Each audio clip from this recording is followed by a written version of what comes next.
O Show. This is the Big O Show. This is the Big O Show.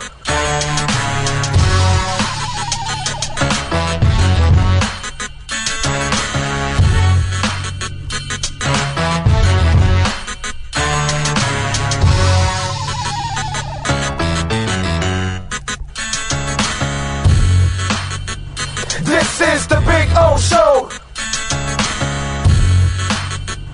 This is the Big O Show.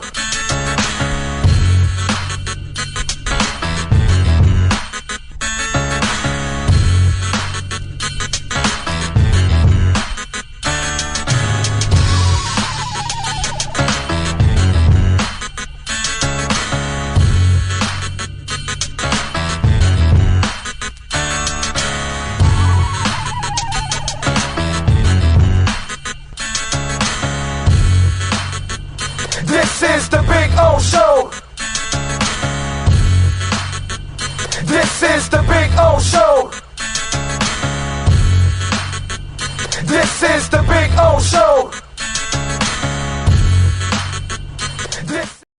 For over 16 years, EJDconstruction.com has provided South Florida residents quality craftsmanship, accurate project management, and exceptional service. That's why EJDconstruction.com is an A-rated member of Angie's List and the Better Business Bureau. When you're looking for the right custom home builder for additions or home remodeling, please call my friend Eric at 305-433-4843. That's 305-433-4843 for EJDconstruction.com. We interrupt this program to bring you a special report. Miles an hour, that's a Category 4 hurricane. 3 deaths are reported in Florida after more than 24 were killed in the Caribbean. This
The lost city of Atlantis reveals its secrets at Toyota of Hollywood. Get legendary deals on over 2,000 Toyotas, like a 2024 Corolla. Not 24,000, 20,988. Unlock the wonders of 0% financing for 5 full years, 0 down. Rediscover Atlantis at Toyota of Hollywood on 441 between Hollywood Boulevard and Sheridan Street. Open till midnight.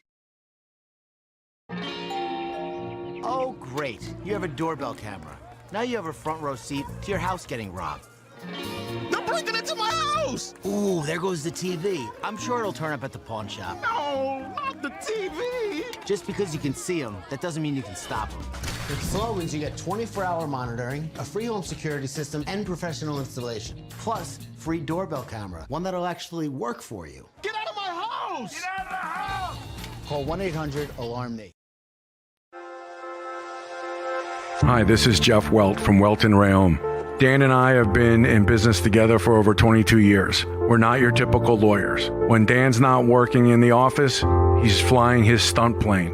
When I'm not in the office, I'm either getting tattooed, bowling, riding a motorcycle, or going to concerts. We might not be your typical attorneys, but we are aggressive attorneys, and we'll do whatever it takes to get you what you deserve.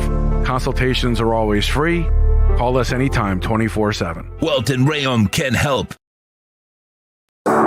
After 40 years, the Big Cheese Miami is still producing great Italian food. They started in 1984. Since then, they've been winning awards while being voted the best inexpensive Italian restaurant in Miami. Visit them for great food, amazing service. Witness the decades of Cane's memories. The walls are like a Miami Hurricanes Hall of Fame. The Big Cheese delivers anything on its menu or party platter menu to your home, office, or even a park for a picnic. Located at 8080 Southwest 67th Avenue, Miami. Call 305-662-6855. TheBigCheeseMiami.com, where they serve large portions at family prices.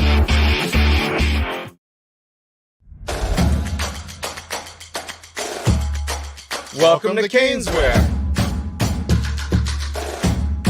New store, new items, same great experience. Family owned and operated since 2010, Caneswear has the latest merchandise from the Miami Hurricanes, Miami Dolphins, Florida Panthers, Inter Miami CF, and more. Come visit us at our store in Davie on University Drive, just south of 595, or online at caneswear.com. Caneswear, the spot Miami fans shop. There's just one place to celebrate our happy new model year. Acura of Pembroke Pines. Plus last chance savings on a 2024 RDX. $379 a month at Acura of Pembroke Pines. If you're looking to take your home or business to the next level, then RM Contractors and Custom Drywall can assist you. RM specializes in new residential turnkey, new commercial turnkey, home and office remodeling. Call them for free estimates. Serving all of South Florida, licensed and insured. Call Ray or Mike, 305-345-3649. You work hard to create the perfect atmosphere. You dream it, we'll build it. RM Contractors and Custom Drywall, 305-345-3649. or Instagram at RMC Fisher Island. The viewpoint statements or beliefs expressed on the following program by the host, guests, or callers are not necessarily the opinions of FantasyXS.com, Media Group Inc. ownership, management, sponsors, or website.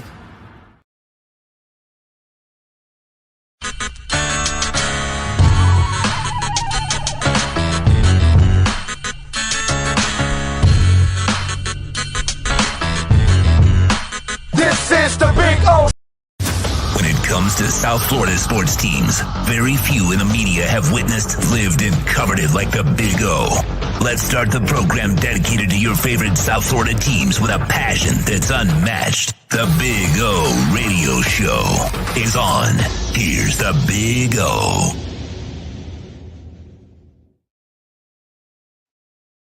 Hello. How you doing? Forgot I didn't have the Eiffel Tower on, so I had to turn on the Eiffel Tower. So we turned on the Eiffel Tower. It is now lit. Welcome aboard. Long night. Obviously, we arrived late last night, and we are here. So we started a little late. And I had to rest a little bit extra, just get an extra hour in there, just a little bit. You know what I'm saying? So we'll get back on track on Wednesday, and we'll get back to normal and all that good stuff. And then we'll be on the road again in a week and a half. So anyway, I just got some amazing news. When are we on the road to Los Angeles exactly? I was looking at that this morning, Sean, because I just saw some amazing, not that Solana hit 170. That's pretty amazing in itself. You know what I'm saying? But no. We're talking about something else now. We're talking about like this Los Angeles trip. We take off. When is it the day you take off on Saturday, right? I just saw now that Don Henley is going to be in Las Vegas. Early November. I gotta tell you, dude, I saw it this morning, and that kind of inspired me. I was like, man, could I sneak out to Vegas before I go to Los Angeles to do that? That would be actually pretty cool. So we'll be out in the Rams. The Rams is the 11th. And so that means I'm there. So the 6th. And you know when Don Henley is in damn it, November 1st, 2nd, and then 8th and 9th. Crazy, dude. Can't even rig that, unfortunately. Maybe I could adjust a flight, pop into Vegas, and keep going to LA. Don Henley at the Sphere. I saw that. Not the Eagles, Don Henley. That would be awesome. I love his solo stuff, man. Oh, woo! That would be really, really cool if I could see Don Henley. But damn. So just in case, if you guys are in Vegas or you're going to go to Vegas, Don Henley has just announced a residency in the Sphere November 1st, 2nd, 8th, and 9th, December 6th, 7th, 14th, 13, and 14. So you've got 8 chances to catch Don Henley at the Sphere. Little Boys of Summer, hearing that in there, that would be, ooh, so good, so good, so good, so good, man. Damn. That was, I saw it this morning. I was like, damn, that's inspirational. Go to a Don Henley concert at the Sphere. That would be awesome. Anyway, good morning. Hope you all are doing well. Sean Stanley and myself got back in one piece. Good road trip. It was a very good road trip, and I say that only because I got to meet a lot of Dolphin fans, and obviously we had a great steak, and we had the most delicious shrimp cocktail that there is on the planet at St. Elmo's. So it was good. We visited Kilroy's, my favorite sports bar there in Indy. Had those delicious garlic rolls that they've got that are off the chain. So we had a good trip, overall. The game obviously sucked royal ass, and we can't do anything about that. That's out of our control. We can only be, as fans and media, cover it and root for them and hope that everything goes well. But it's up to them, you know what I'm saying? And unfortunately, we're at a disadvantage with Mike McDaniel as the head coach. But outside of that, it was a hell of a trip. So looking forward now to going to the River Pub. And that's going to be a lot of fun, going to the River Pub and hanging out. That's our next trip, which we're going to go to Niagara. For those of you out there, we'll be in what's it called? In Buffalo next weekend, not this weekend, next weekend. We'll be there, and Billy over at the River Pub. Got to bring Billy on because he's a Dolphins fan and everything. So we got to do that because this is such a great deal here. And one of our quests here is on this show is to broadcast from all Dolphin bars all over the world. Okay, so that's what we want to do. Hopefully one day we'll get a sponsor to ship us out over to across the pond, because I got to go to a pub in England to go watch with my UK friends. Okay. All right. That would be pretty cool if I can go to England and go see a game with my UK friends in a pub. That would be pretty freaking cool. So that's the quest on this show, is to broadcast from every Dolphins bar in the world. Okay. And this one, the River Pub, is in Niagara. And Billy is the Dolphin fan. The wife is a Buffalo fan. So half the bar is Dolphins, half the bar is Bills. It's pretty cool. And it's in Niagara, which is 40 minutes out of Buffalo. So any of you that live in the Buffalo, Rochester, Niagara area, all there, if you're not going to the game, you know what I'm saying, then come on out to the River Pub and join us. We'll have giveaways. We'll give away some shirts and all kinds of stuff. So we'll have some fun. I'm looking forward to it again because we get to hang out with Dolphin fans in different parts of the country, So there you go. And I know it's going to be hard for people to even come out in post game because it's like 40 minutes out from the stadium. So it's going to be hard for them to get out and then get there and all that. So I understand. But those of you that are going to come and hang out with us, I know Lisa, I don't know if she's watching now, but I know Lisa's coming. I think she's told me she's bringing a friend or two. that they're coming to hang out and check the game out. I know Ragin is coming. You know, I know some of the folks that live in that area that watch the show or download it all the time. They've told me that they're going. So hopefully we'll get more people to go out there, you know, and get it done. So we'll have some fun. We've had really good crowds. We had a great crowd for Indianapolis, dude. That was absolutely fantastic. So looking forward to that. And then in Los Angeles, it's a Monday night game. We'll be doing the pre and post in studio, okay, which will be our room, our hotel suite. We'll be doing it because it's a late Monday night, and then we got to tear down, and we got to travel the next day and all that. So we're going to do that. But we are going to have 2 appearances, Saturday and Sunday. We're at 2 different bars. So we'll talk about that also as we approach that. And Sharky's is on Sunday, and then John Phillips Bar, his brewery, Jalen Phillips' dad, we're going to be at his bar from 2 to 5 on Saturday also. So that's going to be really cool. We're going to have some fun. And again, the best part will be meeting Dolph fans, although we do get Tua back. So, you know, it should be much more entertaining to watch Dolphins football. Hopefully not painful, but hopefully more entertaining. So, we had an interesting press conference yesterday. I was, you know, we did a late show and traveling and all that, so I wasn't so much in tune with everything, you know, going on. Plus, I think Tua was talking around the time that we were on also, and some of that stuff was kind of breaking. So I had my opportunity to listen to the Tua press conference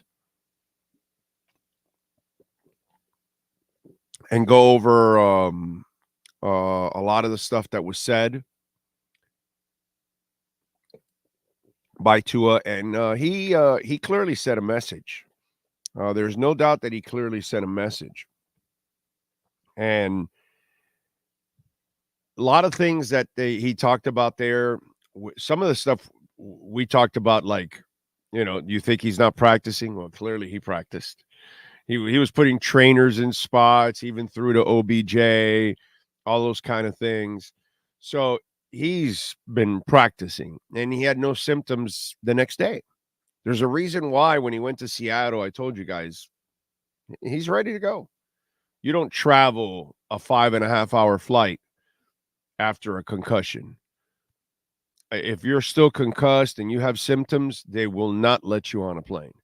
So clearly he had no symptoms, and the guy, you know, the good thing is he's a knucklehead in many ways. He's a knucklehead on the field because he gets himself in trouble, and he's a knucklehead because, you know, he's got like a coconut head there. You know, it's apparently it bounces back quickly. You know what I'm saying? So it's just kind of interesting. And Tua was asked about playing the game the right way. It's got to be smart. That's it. It's got to be smart. My entire time playing football, I've been a competitor, and that, you know, is or was sort of my edge when I would run from high school. Even in college, I would do the same thing. But it's a professional, you know, setting. This is the professional level, the best of the best. You know, you just can't be doing that. So definitely gotta stay more available for the team, for the organization, for our guys. Well, let's see if you can do that. That's going to be the question for Tua. Can you stay available? Can you be smart?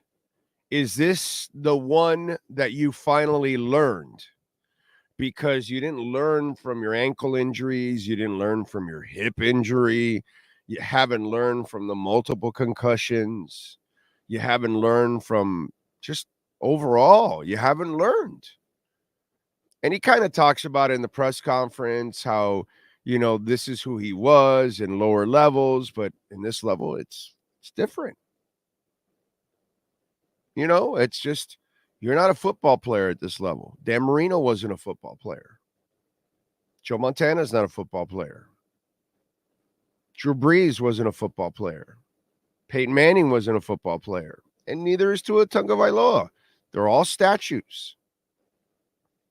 They have to play within their limitations. That's all. And if Tom Brady throws an interception, brother, I don't need you chasing the guy that intercept. I don't give a shit how pissed you are. Marino was pissed when he would throw an interception. Is he chasing the guy down? No. Do I want Marino chasing anybody down? No, dude. You threw the interception, bro. Just live for the next play. We'll be fine. We'll overcome it. If you have a good quarterback, good quarterbacks are going to make mistakes. And that's fine. Take the sack. Throw away the football. If you throw an interception, don't try to tackle. If you have to run, slide. Do not seek contact. It's pretty simple. And you live forever in this league. The rules set you up that they protect you.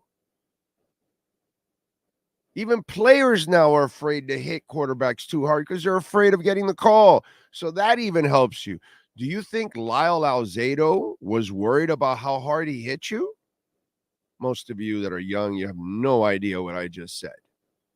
But Lawrence Taylor, in his coked out ways, did not care about you and what happened to you and your entire family when he hit you. He wasn't thinking about that. He was thinking about, I didn't hit you hard enough.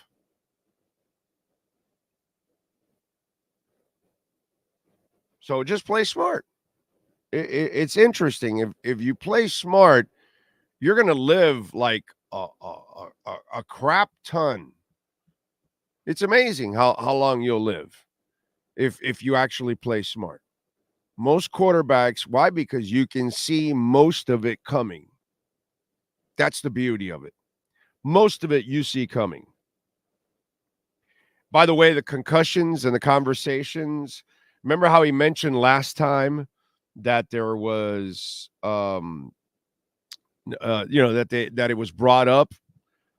This time, it says, basically said nothing. And you know why? He wasn't going to give it to you this time. Last time he brought it up, and it was more about them bringing it up, not him. And this was kind of the same. This was like, all right, I'm not feeding the media any of this. Nah, I wasn't brought up. No. He's dead set on, on getting this done and playing, and it doesn't matter what it takes. He will want to play this game at whatever it takes. If he has to play on one leg, he'll do it. That's who this kid is. This is how he's wired. He's tough as nails. Now, does he have the body that can survive? No, but he's fearless. He's fearless, and any injury is not going to scare him. He's going to go right back in there. He is exactly like my Yorkie. Absolutely fearless. Fearless, dude. He does not care whatsoever. Now, on being placed on the IR, I thought it was an interesting answer by Tua.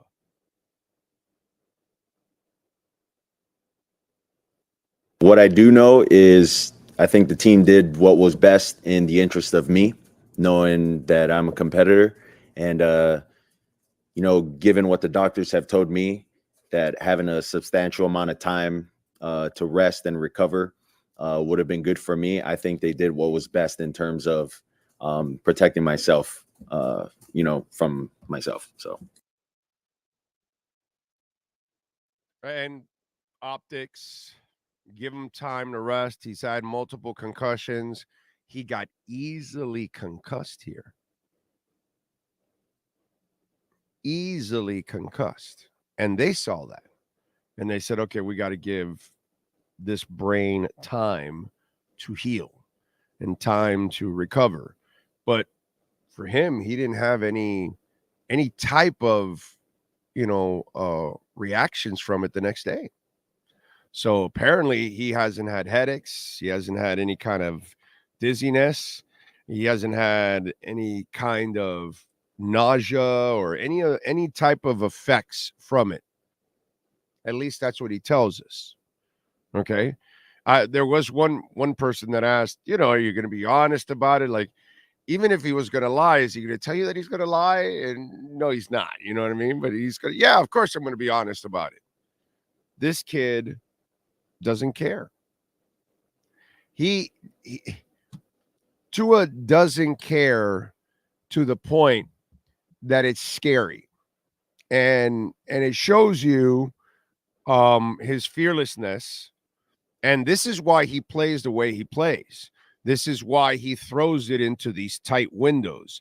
This is why he's unafraid of any moment, and he'll play. Why? I appreciate your concern. I really do. I love this game, and I love it to the death of me. That's it.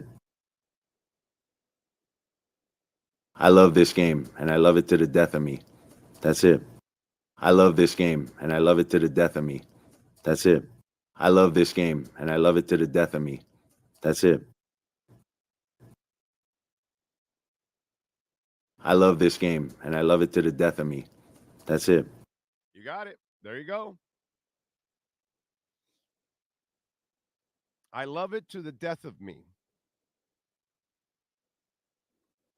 And this is what he wants to do. This is what gets his hair on fire. This is what lights him up more than anything else. And we could talk about a lot of things that we enjoy in life, like me going to a Don Henley concert at the Sphere. That would be awesome. For Tua, this is it. And he does not care what he puts on the line. He's not worried about that.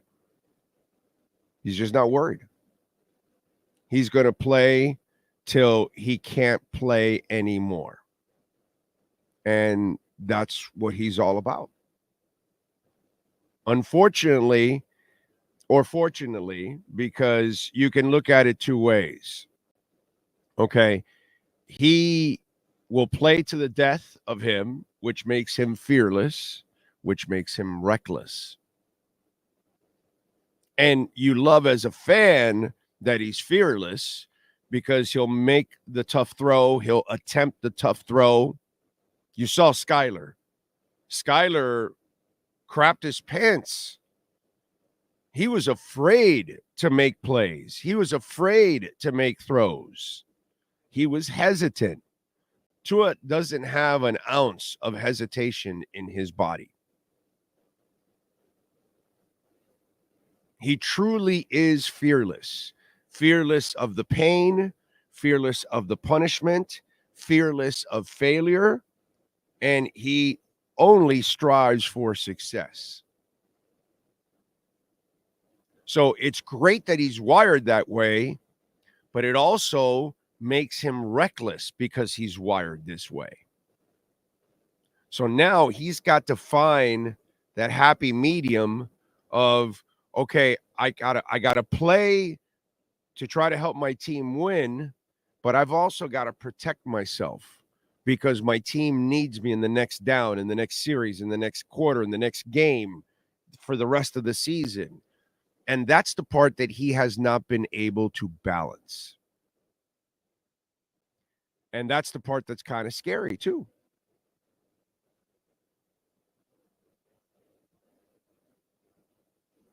It's one of those, when you look at it, you're in a position right now that you can't do anything about it as a fan. You got to just hope that he goes out there and is responsible and he takes care of his body. But there's no doubt that he understands what he's doing. I think the brain is it's just very, there's just a gray area when it comes to that. If you do know that you're going to get long-term, disease from it, or if you're not, I just think there's a lot of gray with it. For me, this is what I love to do. This is what makes me happy, and I'm going to do it. That's it. Race car drivers can die at any moment. We see people that do all kinds of jobs. A lifeguard. The other day, I saw, it was not the other day, it was almost like a month ago or 2 months ago. There was a lifeguard that was caught up in some riptides that they had to save the lifeguard who was trying to save somebody else. Lifeguard puts their lives on the line all the time. He or she could die any day trying to save somebody, but it's what they love to do. Whatever bug catches you in life, then, you're going to follow your passion. Whatever it is. I don't care if you're a neon glass maker. You're an artist in your own way. And it motivates you to see that street sign that you just normally see and you don't really think of it. But the guy that is twisted up glass looks at it and says, that's a piece of art right there. That's a hell of a job, whatever. And they take pride in that. And that's what motivates them every day. It doesn't matter what it is that you do, you become good at it or it motivates you. This is what you want to do. And sometimes it happens to be something risky. You're a deep sea diver. You are joining the military. You are a cop. You are a race car driver. You are a lifeguard. You work for FP&L. For Christ's sake, any of those people could get electrocuted. More often than not, it's not going to happen because they're pros. They know what they're doing. But Jesus, the chance is there for all of them. Unfortunately, would you clean windows on a skyscraper? Yeah, maybe some people like that shit. There isn't enough money in the fucking world to pay me to do that. I'd rather live on a bridge than you tell me, hey, look, we'll pay you handsomely, but you got to, cruise up there to the 75th and 95th floors and wash windows on the... Get out of here. Get out of here. I'm not doing that. No.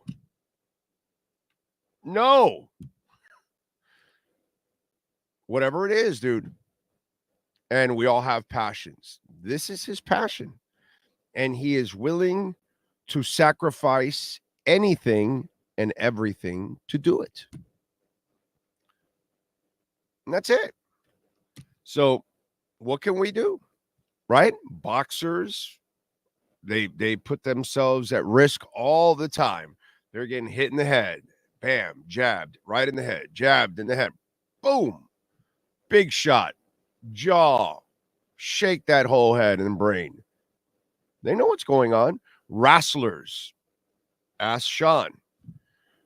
They all know they're fucking their bodies up completely.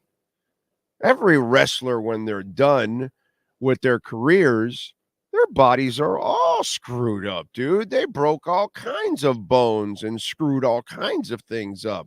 And they're going to have all kinds of itises for the rest of their life. Tendinitis, arthritis, I mean, everything, dude. They're going to have it all. But they love it, right? If they're diving off a 12-foot ladder to land on some other wrestler, and people are taking pictures and all that, and the highlights are out there, and this is what they live for. We all live for different things. Now, some of us choose some things that aren't necessarily your life is on the line every single day. But yeah. And this is who Tua Tagovailoa is. He knows exactly what the dangers are. And he's more than willing to take that chance. More than willing to take the chance. He knows it. He knows it. And what are you going to do? Has he been practicing?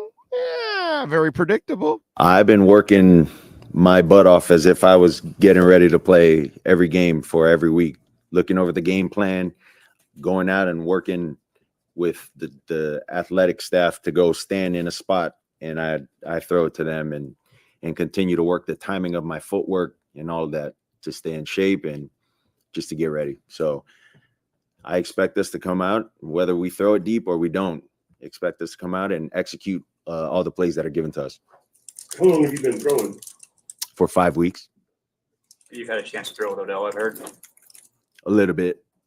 How excited are you to get back into the flow with all those guys? I'm excited. I'm excited. So you saw Beasley follow up and ask him about Odell and everything, and he had the trainers out there. And, of course, dude, the practice squad receivers, I'm sure. They won't say it, but I'm sure he's done some stuff. Give me a break. I don't think any of us with a brain and common sense thought that he was sitting and not doing shit for 5 weeks. That guy's a gym rat. That guy can't stand still. He went to Seattle the following week. That tells you all you need to know. This guy is as zeroed in on what he needs to do more than anything else. And so that to me is really where you got to look at and say, this guy is as focused as it gets, as driven as it gets, and you are not going to stop him. And the only thing that's going to stop him is going to be whatever final injury, or he finishes up his career 15 years down the line because he finally figured it out. I don't know.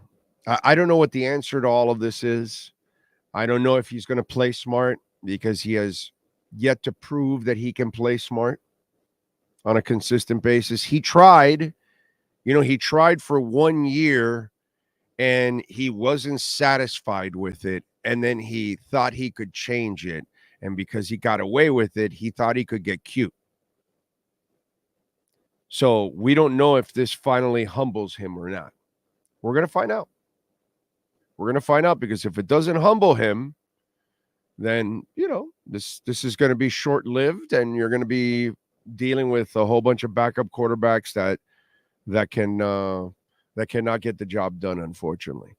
Either way, you will have no choice but to draft a quarterback next year. That's it.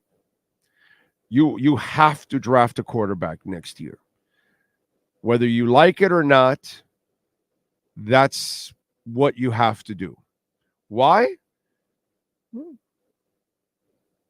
You can't trust Tua anymore.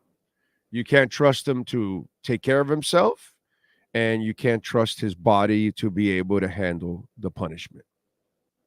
So he knows the risks, and he is more than ready to take advantage of those risks. So what else are you going to do? Big old pro wrestlers are injured and die much more disproportionately younger than the general public. It is such a physically demanding, grueling, and punishing career choice. Who pays the ultimate price? Yeah, no, I totally agree with you on that. Totally agree with you on that. But that's their choice, right? That's their choice. They have chosen that life. You know what's going to happen to you, right? So that's where we get to the point of, okay, you want to do this, there's a risk, It's sad, man. It's sad.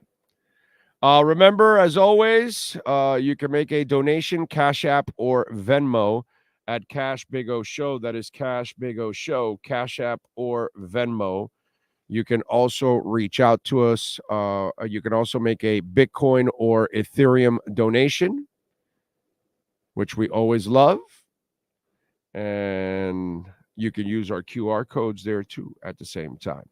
I think the brain it's just there's just a gray area when it comes to that. If you do know that you're going to get long-term disease from it, or if you're not, I just think there's a lot of gray with it. For me, this is what I love to do. This is what makes me happy, and I'm going to do it. That's it. That's it. What are we going to do? Right? That's it. Jack Roldan says, oh my God, I'm the first one. Congratulations, Jack. Number 1 in on the roll call. I like it. Gus 1388 in the house. Thank you, sir, for your commitment as always. Let's see.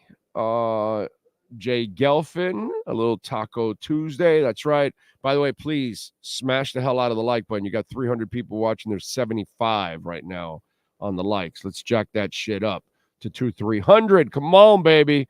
Get that algorithm going. Think Blue Dodgers, Lucas. Let's see who else. Sharon or Jeff from Long Island.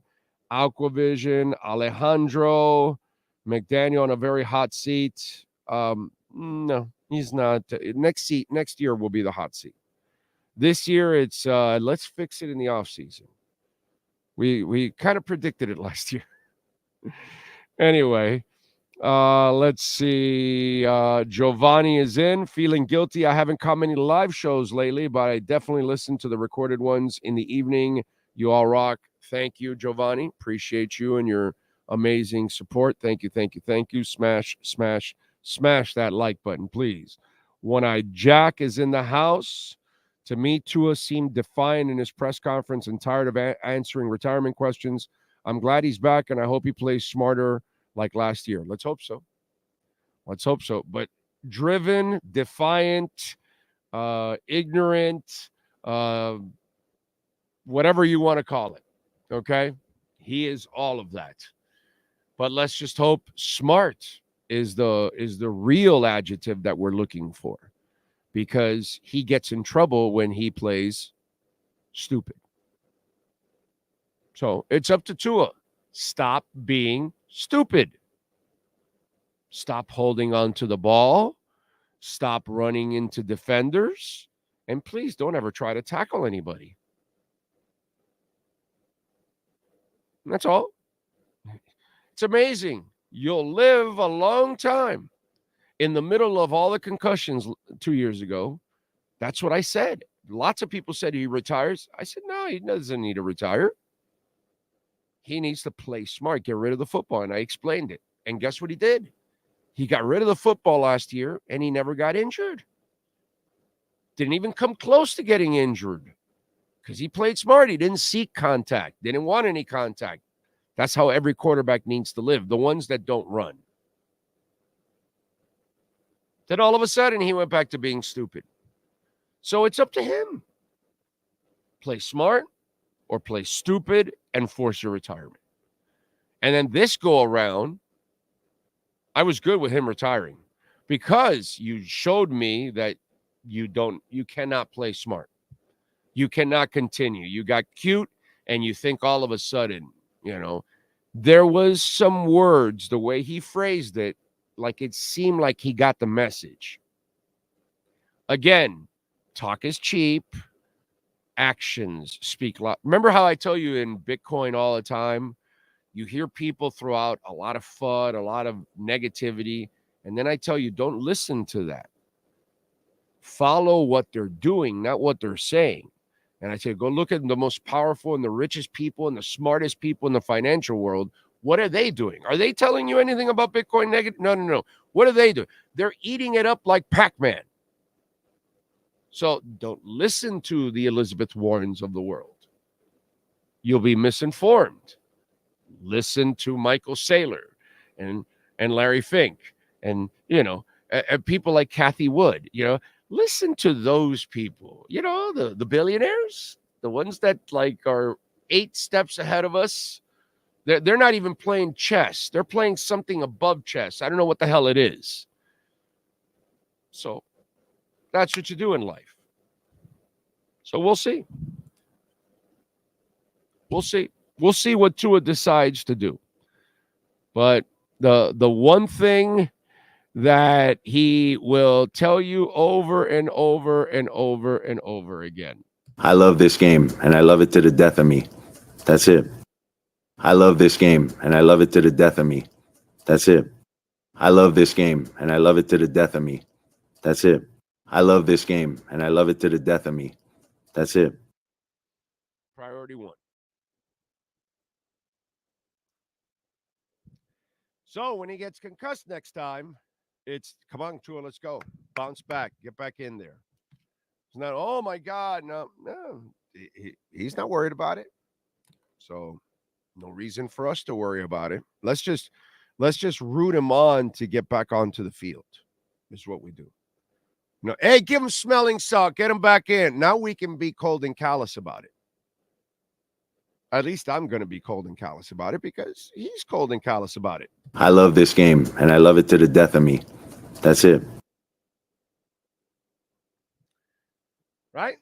So I'm just going to be like, all right, bro, smelling salt, get his ass back in. Let's go. Tua time in the house. One-Eyed Jack. Joseph, Skylar Tipton, Jamie Riyadh in San Jose, Eric Scott. Yes, at least we do have a chance, Eric. Yes. Omar Geiner, highly doubt we can beat Arizona, let alone the Bills on the road. Hopefully, after these losses, they'll fire Greer and McDaniel. That's not going to happen, bro. It's not going to happen. Nobody's getting fired. But you guys can keep wanting Vrabel and fire this and fire that. And, I would fire McDaniel. I would have fired McDaniel already. But that's just me. McDaniel, for me, is the bigger problem. It's not even the talent. It's not even the front office. It's really that they got the wrong coach, unfortunately. You should have 2 to 3 more wins on the roster with a real coach. So McDaniel, to me, is the real problem on this team. And, but they just re-signed him to a new contract. So think about it. At least they're only going to wait another year before they blow him out. Because obviously, I don't think McDaniel turns the corner. But at least they'll wait only one more year. If this was the Marlins, they would wait the entire contract. Anyway, Coach AJ, Adopted Jedi, is in. Fins Up is in Monterrey, Mexico. Always love to see where you guys are watching the show from. Nico Jones. Salty Tua says he doesn't care about losing his long-term health. He just wants to play football. Yeah, exactly. He does not care about his health. Okay? That's all. Jeffrey Krause. Don't stop questioning Tua's health. He could have chronic traumatic encephalopathy? Encephalopathy? I don't know what that is, but hey, man. That's his problem. Jeffrey, it's not your thing, dude. We just got to root for him as a player. We've already shown our concerns. There was a group of you that wanted him to quit the first time around. I'm part of the group in the second go around after this one that you convinced me now that you refuse to take care of yourself. So since he's a father and a husband, and since I'm a father and a husband, I got to make decisions also that affect my family, not just me selfishly, because if it was just me selfishly, I could probably make other decisions that I would make instead of the decisions I make sometimes because I have a wife, because I have a daughter. That has that has influenced my decisions at times in life because I'm a father and a husband. But in his case, his decisions aren't about father and husband. His decisions are solely, selfishly about playing football, right? I love this game, and I love it to the death of me. That's it. That's all you need to know, right? I love this game, and I love it to the death of me. That's it. If I had to do radio and it would kill me, I have to stop because I have a wife and I have a daughter. I'll find another way to support my family. But in his case, I love this game, and I love it to the death of me. That's it. What can we do? God's Child, does anyone know if Big O and Sean announced a winner? No, we have not.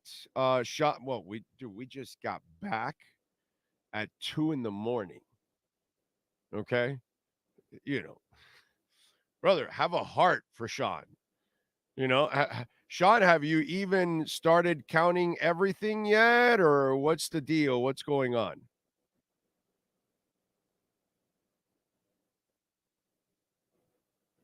I mean, just got back, bro. No. Yeah. So he'll probably do it today, and sometime today. We'll have the winner by tomorrow or the next day or something like that. But it's a lot of work, and he's got to go through all the press conferences up until Sunday, and then he'll tally it, and then we'll have the winner, and we'll announce it, and all that good stuff. But, brother, do you know what went on this weekend? We've been traveling. We've been working. We haven't been screwing around, but we'll have the winner in the next day or two. Let's see. Edwin Robles, Vipers in the house. Yeah, we're Dolphin fans. We always set ourselves up for more disappointment. James Vivinetti, TJ Superman, Lenny Pena. Got a little bit of that salty Tua. Yes, sir. Finn's in the house. Donald Pump. Tua fed up with concussion questions, but I'm fed up with Tua. True Finn fan. Paul in Connecticut says, I wish I wasn't a Dolphin fan, Big O. One of the worst organizations in football. They are, and we are, but what are we going to do? I'm not changing teams. I'm not leaving my Dolphins ever. I'm not leaving my wingman. 6193, Edward DeSanto.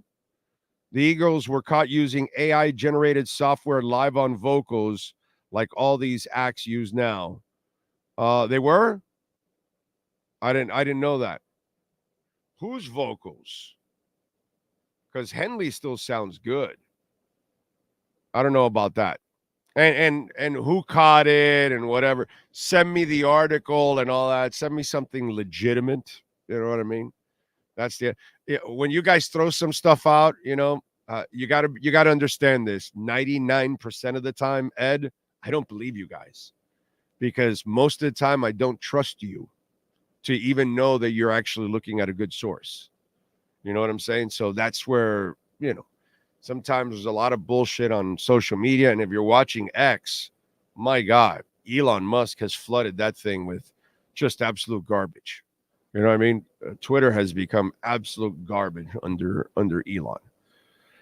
So I'm not sure, but just to be honest, just to complete honesty, more often than not, I never trust any of you out there.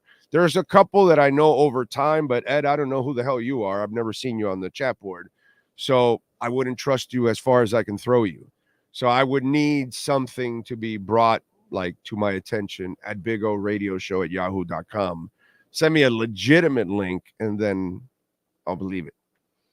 Let's see. True Finn fan. Benjamin Scott. Let's see. Alex Palenzuela, Lucas, Viper, Ocala Joe is in, hitting the like button. Lucas is talking draft. James Vivinetti says Tua knows that this was on him and he needs to be smarter. He messed the whole season up. That's why he's pissed.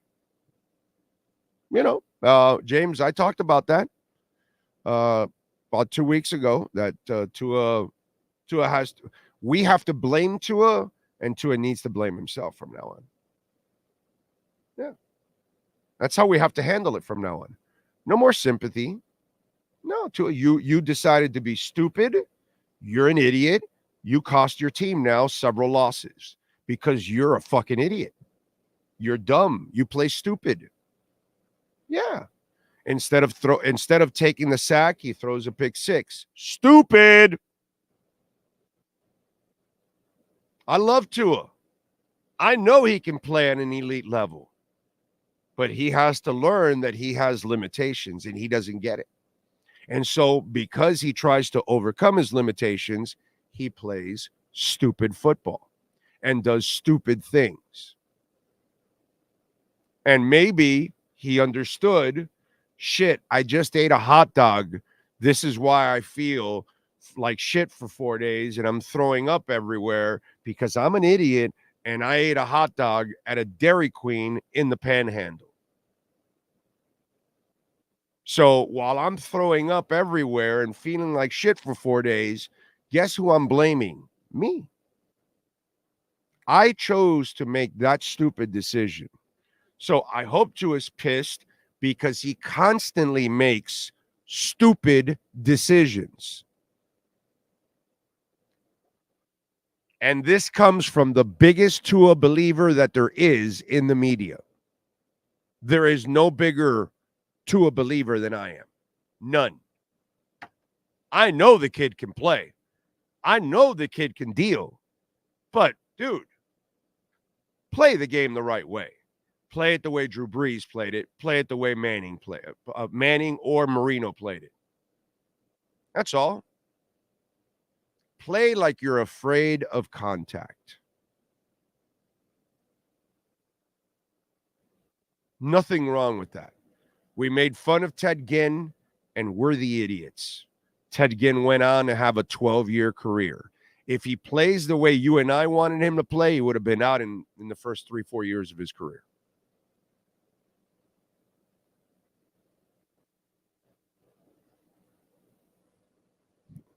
It's just those are the facts, man.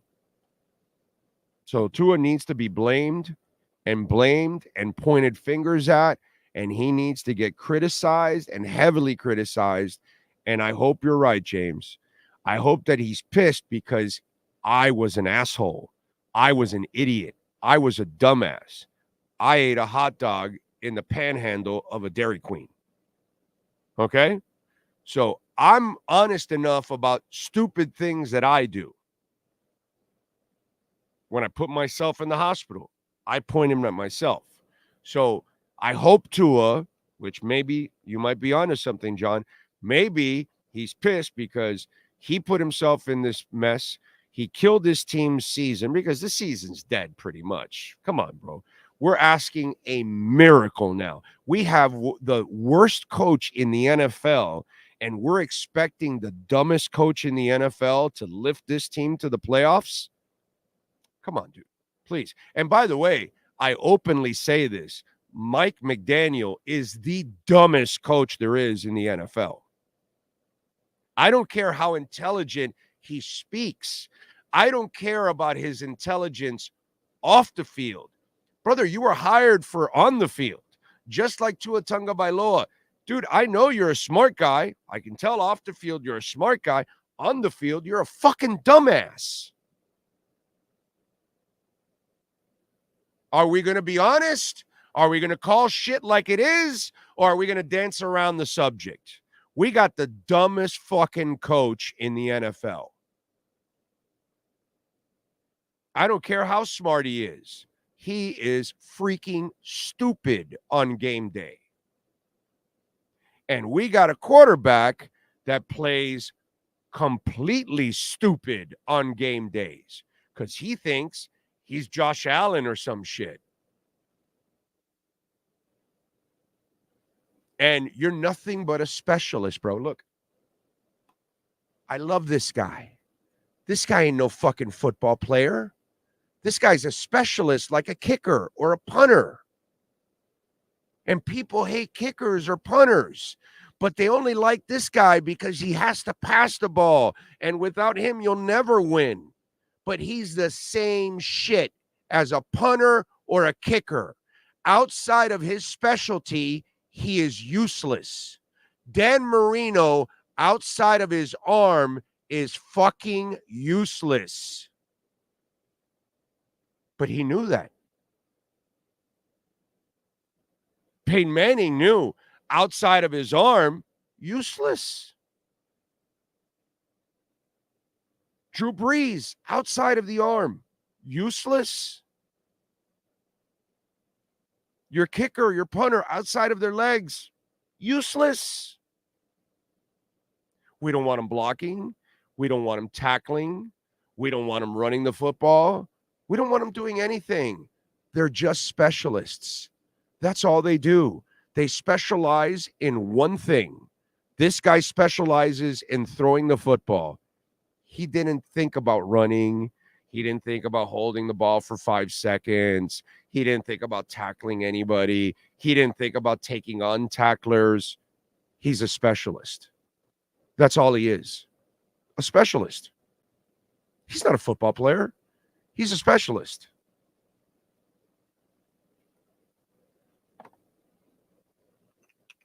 You, sir, are a specialist. You're not a football player. You never will be a football player. He's probably concussed right now.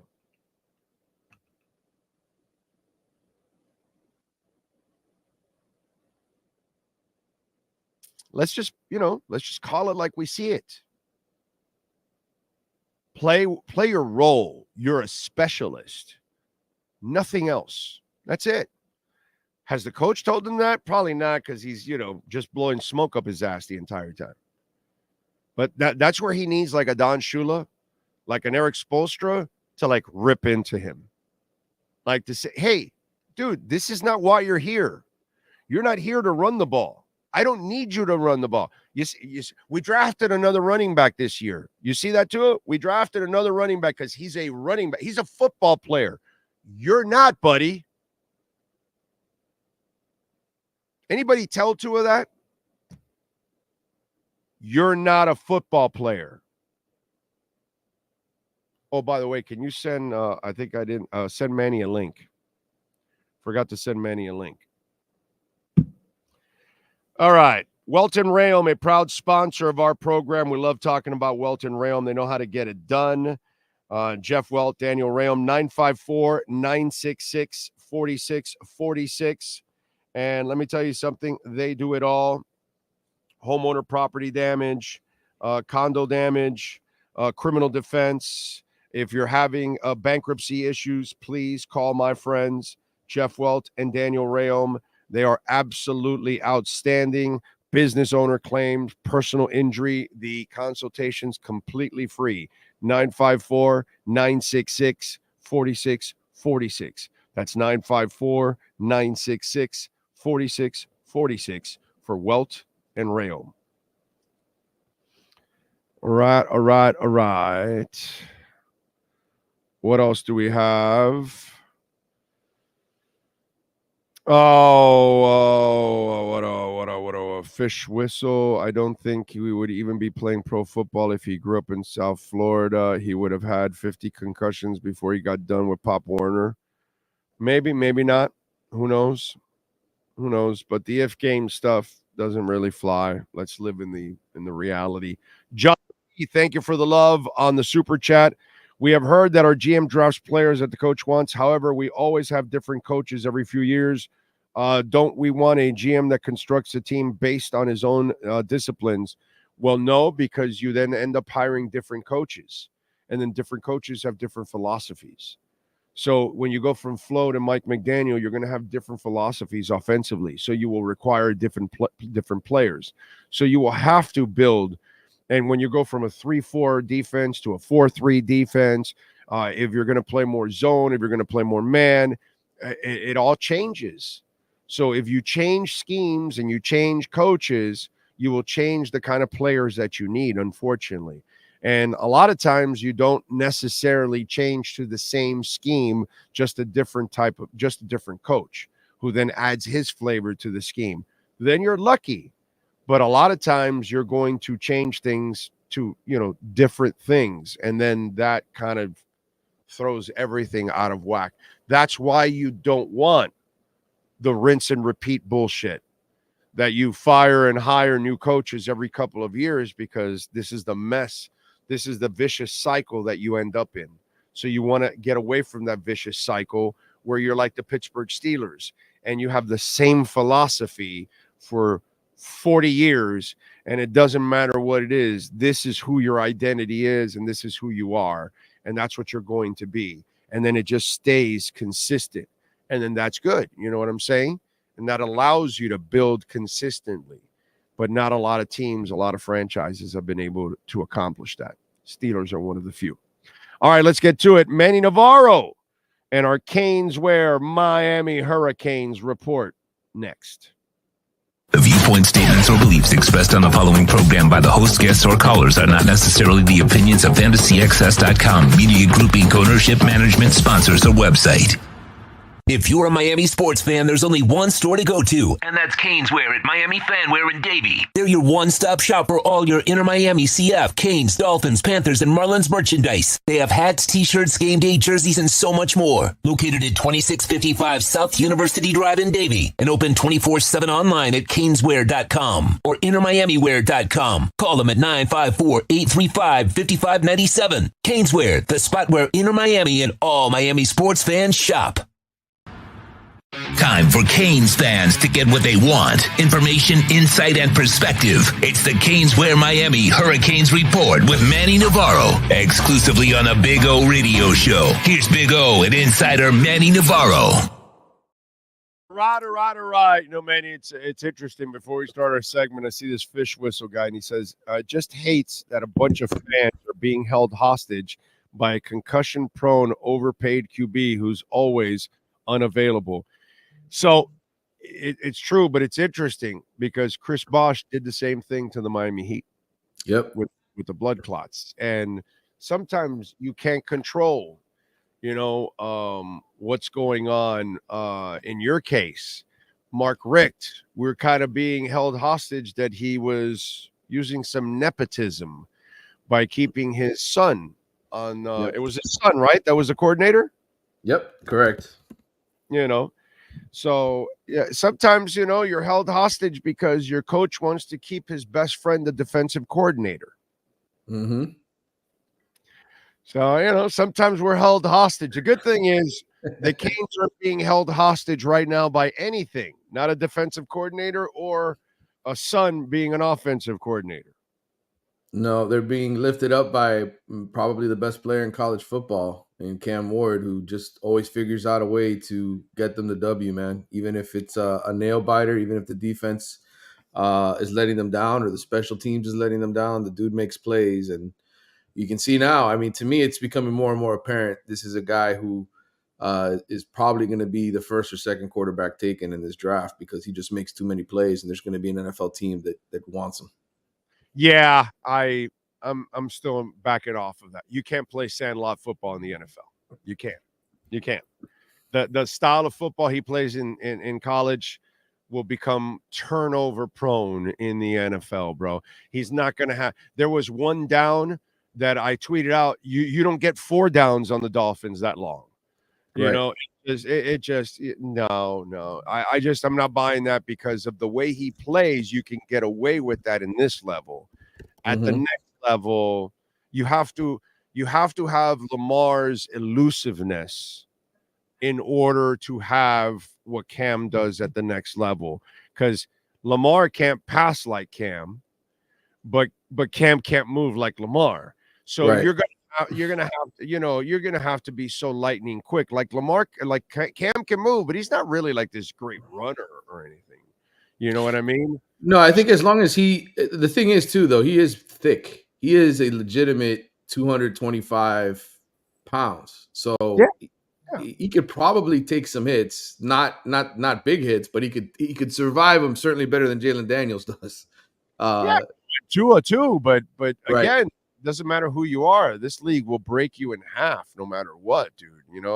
I just still think that his style does not fit what the NFL does because he's not a guy that can do a 3-5 step drop plant throw. He just doesn't do that a lot in this offense. There's a lot of, all right, let me buy time and that. Well, how much of that is because they're just not receivers who can get open? You know what I mean? I think that's the other aspect in all this that we don't talk about is the Miami receivers. I don't know how many guys are beating guys off the line of scrimmage getting open within 2.5 seconds. I think Restrepo's a guy that you can run those kind of routes with timing routes. He knows how to get open, but he's a slot guy. He's not down. I'm talking about down the sidelines, which is what Cam Ward is looking for a lot of the time. Right. No, but even with Restrepo in the slot, he's still kind of waiting, and then he finds Restrepo. It's not really a play that is 3-5 step drop, plant, and throw.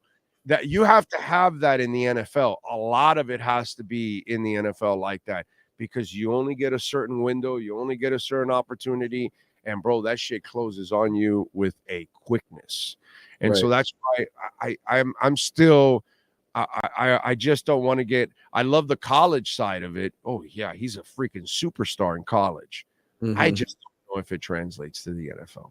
I really don't. We'll find out in the playoff. We'll see when they face a Georgia or a Texas or Ohio State, somebody like that. If he does it against those guys, I think there'll be an NFL team that bites for sure. Yeah. Oh no, the NFL will bite. There's no doubt they will bite. Well, I mean, in the first round, somebody will spend a first rounder on him. They offered Blaine Gabbert, and this guy's way better than Blaine Gabbert. So yeah, they'll bite. I'm just saying his style. I need to see more what's that called? Structured type of NFL offense in his game for me to be convinced that he's that guy. Now, what I am convinced about, okay, so let me ask you a question here. Okay. Do they really have a good offensive coordinator, or is it that Cam Ward saves your ass? Do they even have a good defensive coordinator? Because do they really have a good special teams coordinator? I'm a little confused right now about this staff right now that we were kind of pumping up a little bit. And, it kind of reminds me a little bit of the Dolphins. Oh, Mike McDaniel can make anybody a quarterback in that system. Oh, yeah, no, you put anybody in that system and they'll be fine. All of a sudden, you've put anybody that they've found, they can't play in that system. Mike McDaniel can't elevate anybody else. So I'm just wondering, is this the offensive coordinator? Is it more Cam Ward? And right now, the defensive coordinator ain't showing me shit, dude. So tell me about the assistants here. Yeah, there's a lot there to dig into. I'll start with the offense. Look, as much as Shannon Dawson, I think does a solid job, there's no doubt that he's getting propped up by Cam Ward and his playmaking. There was one play in this last game against Louisville that I really liked a lot that I thought was by design. It was kind of a delayed release to Sam Brown back over the middle. I don't know if that was the receiver who made that adjustment and saw the space and just ran to the space, or if that was the play call, but I gave credit to the coordinator because to me, the way I saw that play design, I thought, okay, he ran this perfectly to the space and exposed the coverage there. So, but look, the bottom line is they're surviving on Cam Ward week to week to week. And you're right. At some point, it's going to catch up to them. At some point, you're going to need other guys to make plays. I think one thing we saw in the fourth quarter was once Louisville was dropping 8 in the coverage and just saying, hey, we're not going to let Cam Ward beat us. You saw Ward take off and run on that 3rd and 17 to convert that. And then you saw Damian Martinez start to run like a grown man, like the Damian Martinez that he was supposed to be. So that was encouraging. That was encouraging to see other guys start to make plays, right? But you're right. On the defensive side, I don't know how much to blame Lance Guidry as much as it is guys just blowing assignments. They keep leaving people open. And so they benched him. The talent has gotten better. Right. So you've got better talent. Okay, the first couple years we were giving you a little bit of a break because it was, talent. But now the talent's much better. Everybody talks about it. And the inconsistencies on defense, dude. I tweeted out during the game, this guy knows how that guy feels. And the picture was Marino next to Cam Ward, because that's what I felt like I was watching. I was watching a guy that was putting together a touchdown drive, and then I'm watching a defense just give up a touchdown, and it's just like watching Marino all over again. Well, first of all, Jeff Brom, and we talked about this last week before the game. Jeff Brom is an excellent play caller. Okay, he got Lance Guidry's number last year. When you go back and watch last year's game, this game he was super aggressive. He was going for it on 4th and 3. Look, teams know now you got to play balls to the wall if you're going to compete with Miami because they're going to score on you. So when you have that mentality, it does sort of free you up as a play caller a little bit because hey, I'm operating with 4 downs, not 3. I don't have to play the punt. So there is a different level of aggressiveness. But I told you guys before the season started, losing Cam Kitchens and James Williams, people complained about those guys last year, right? Oh, those are 2 NFL safeties, all right? Jaden Harris is not an NFL safety. And I tried to tell people that before the season started, that Miami spent their money on the defensive line and not the secondary. I said this. If you listen to my podcast and listen to me here with you, I told people this. But they got to 4-0, and everybody wiped their ass with what I was saying. Oh, no, our defense is great. You don't know what the hell you're talking about. And I told you, the moment they play a real offense, a real quarterback, you will see that there are issues in the secondary. And that's the only thing that's happened. What's happened is exactly what I knew would happen. Good teams were going to find ways to beat them. Now, when Miami gets pressure, and you saw it, when Ruben Bane gets back there and other guys get back there, they can disrupt and push teams back, because that's what you saw. Simeon Barrow played great. Ruben Bane had 10 pressures. But again, you're in a shootout. Eventually, the other team's going to make adjustments. They're going to roll the quarterback out. You're going to see guys like Tyler Shough take off and run and throw on the run and make plays. And you were in a shootout. That's the bottom line. This is not an elite secondary. It is a very, very good defensive front.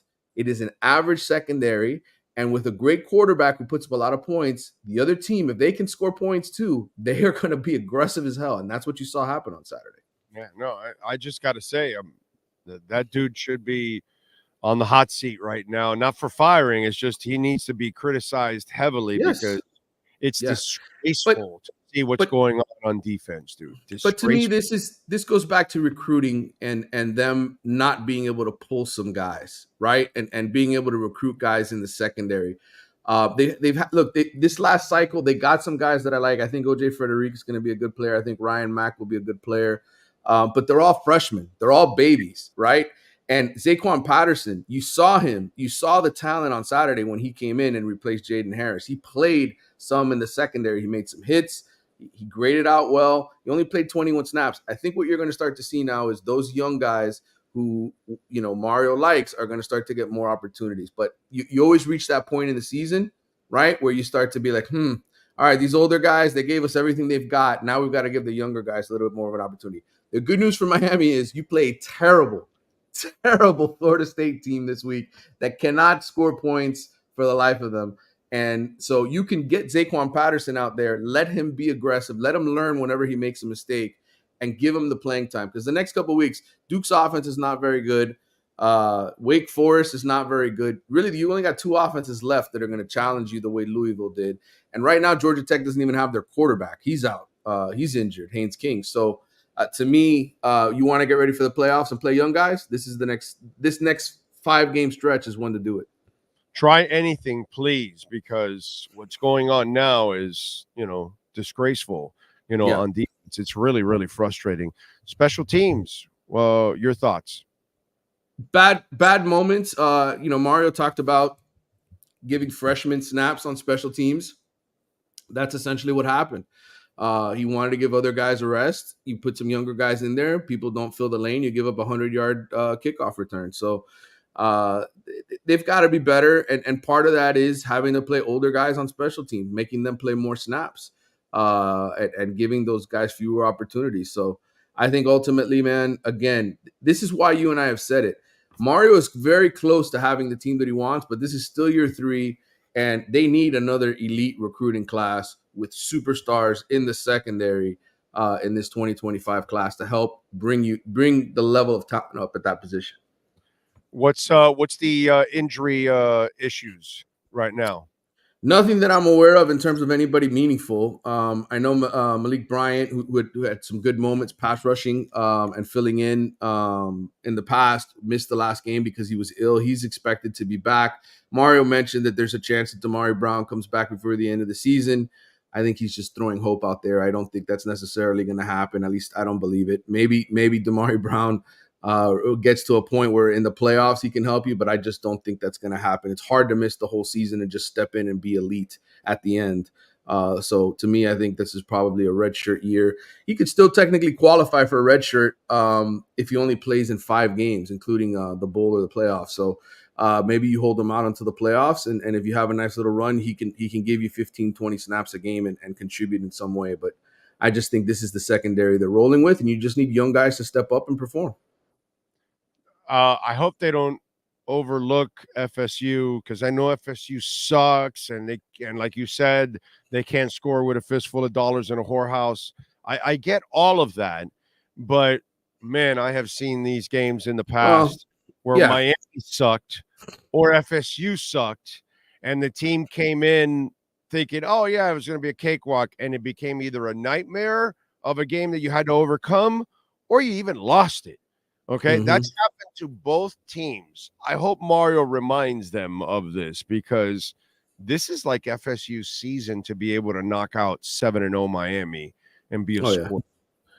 This is their Super Bowl. There's no question. I think, the problem for Florida State is just nothing is going right for them right now on offense. The offensive line is really bad. Quarterback play is horrendous. They turn the ball over way too much.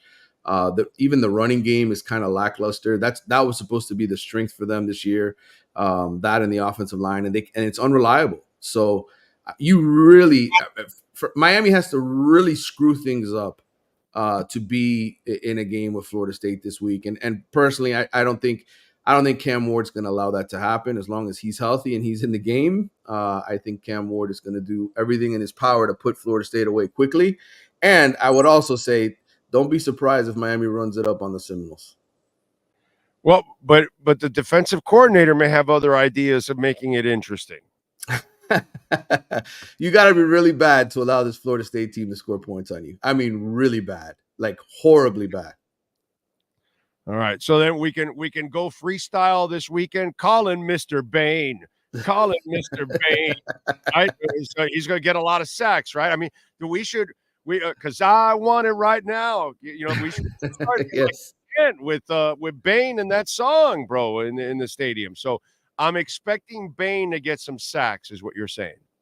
Yeah, I mean, I think all of those guys are going to be able to put pressure. I mean, look, unless Mike Norvell has an entirely new offense he's never shown the world, I don't see how Florida State scores more than 2 or 3 touchdowns in this game. And that's with Miami gifting them the ball, turning it over, basically allowing them to be in a game they shouldn't be in.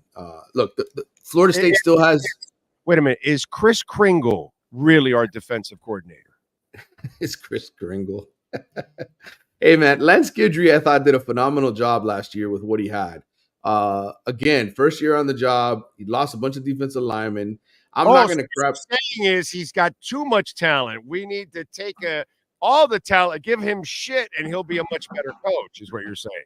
Yes, take away his D lineman, force him to go 3-3-5, and that'll solve everything. No, I don't. I'm not ready to crap on Lance Guidry. I don't think it's scheme. I think he just has some players out there that have performed poorly and left guys open that shouldn't. De'Ani Hill, the cornerback who they picked up in the portal out of Marshall, nice kid, just probably not the kind of guy who should be seeing major reps here at Miami. It's just the case. He's not good in coverage. He blows assignments. Same thing with Jaden Harris. Nice kid, smart, just not good enough really to be here. There's a reason, you're going to start to see the freshmen getting their snaps. That's all. And don't forget, folks, Canes Wear. They've got anything and everything practically with the Canes logo on it. Go see Brett and Jeff and John, all the great people out there, man. They know how to get it done. Use our code BIG010. You will get 10% off.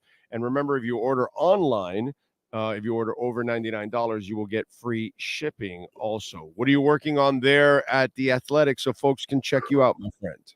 Yep. Well, I'm going to do more of my oddly specific predictions as I do every single week. I hit on the Tennessee and Georgia wins last week among my victories. I actually almost even nailed the Tennessee-Alabama score. I missed it by 1 point, but you'll see more of that. You will get my ACC power rankings with Grace Rayner, and I'm also working on a story about the coaching carousel. We haven't seen anybody get fired yet from a Power 4 school, but we did see 2 coaching changes. Southern Miss fired their coach this past week. There's another opening. I forget which school it is now off the top of my head, but the group of 5 jobs. So if you want to read more about all of that, check out our excellent coverage at The Athletic.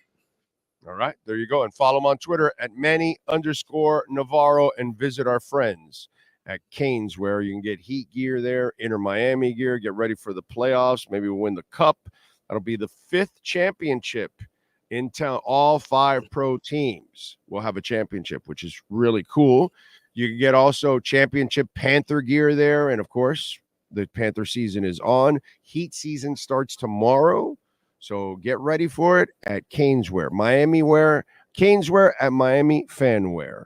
2655 South University Drive in Davie, and use our code BIG010. You will get 10% off. Manny, as always, thank you, my brother. We will catch up on Friday. See you Friday. Thank you, sir. There you go. The great Manny Navarro and our Caneswear Miami Hurricanes report. Welcome to Caneswear.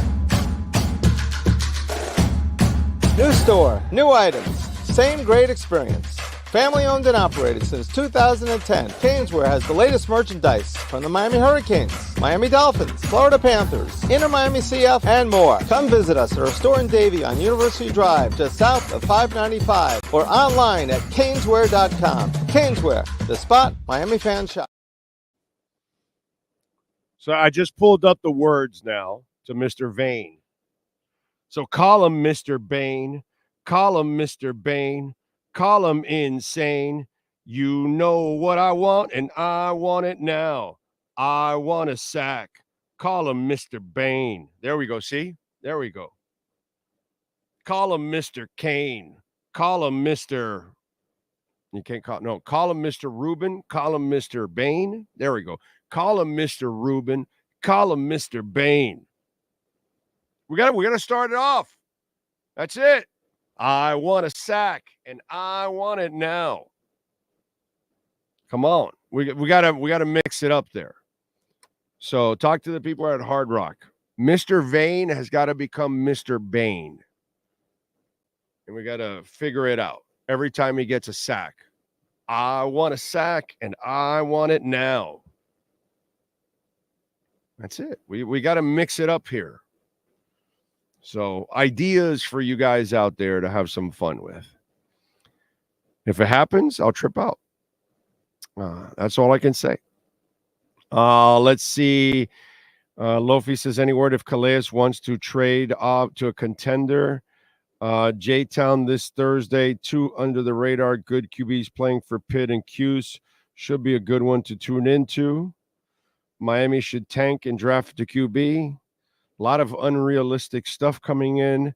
I swear if Mickey D has Waddle or Cheetah return punts, now that Berrios is gone, look out. Craycraft is about to come back.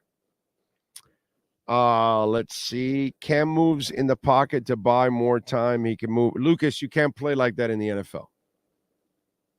I get it. You're fans. You're prisoners of the moment. You're caught up in all of this and all the hype going on. Cam Ward plays like he plays in the NFL. He's dead. Dead. History. He cannot play in the NFL the way he plays college football. Sorry. Just telling you. He's a stupendous, amazing, Hall of Fame like college quarterback. The NFL, not so much. Not so much. There really isn't like a lot of structure in that game. So I would not pick him early at all. Okay. Middle to late first round, second round. Yeah. Because he's more of a project is what he is. That's the way I look at Cam Ward. Cam Ward is a project in the NFL. That's all. I just think you have to have, when I look at Jaden Daniels, I look at a guy that can strictly play from the pocket and manipulate coverages and everything already as a youngin. And then he moves a little bit around and manipulate the pocket as a option. And he's not really a great runner, which I'm happy for him because he doesn't get intoxicated with that. And he learns to live from the pocket and work and win from the pocket. And that's why I think Jaden Daniels is a guy that when I look at him, I say, okay, this is the kind of guy that's an NFL quarterback in my eyes. This just came across the Twitter feed, the Hurricane Heroes concert. It's called Harvest Nights Charity Music Festival. I don't know if this is the first annual or whatever, but it's January 10th through the 12th in 2025 in Immokalee. So it's not too far up there in West Palm Beach. Friday, Train is the lead dog. Don Felder is also there. Terry Clark and Ben Allen Band. Don't know anything about him. Saturday, Def Leppard is your headliner. Tesla is also there. And then it's Tim Montana, Casey Bishop with Rock Republic, and Maiden Kane. Don't know any of them. Sound very country, some of these acts, because it looks like there's a mix of country and rock. And then on Sunday, it's all country with Brad Paisley, Tyler Hubbard, Alana Springsteen, Will Mosley, and Jack Blocker. That's it. It's at the John Jimmy Rodeo Grounds, that is. All proceeds to benefit the Immokalee Foundation, Cancer Alliance Network, Guadalupe Center, and SWFL Disaster Funds. So there you go. I mean, I wouldn't mind going on Friday and Saturday because I like Train. Don't mind seeing Don Felder. And then Saturday, Def Leppard and Tesla. I'm all in. All in there. It's pretty good. Not bad. I wonder what the tickets are. Just saw it come across the Twitter wire there. Let's see. Kane struggled against. Well, yeah, dude. They've been in barn burners all year, pretty much. With the decent teams that have been on their roster, you know, unless you talk about the shitty teams at the beginning, that they were able to pound the hell out of those people. Yeah, that's different. The Big Cheese. We were there last week, man, at the Big Cheese, having a good time. Billy, love Billy.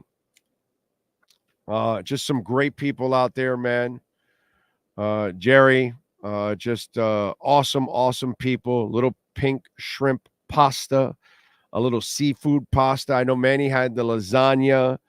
I had some just regular cheese pizza, which is just so amazing.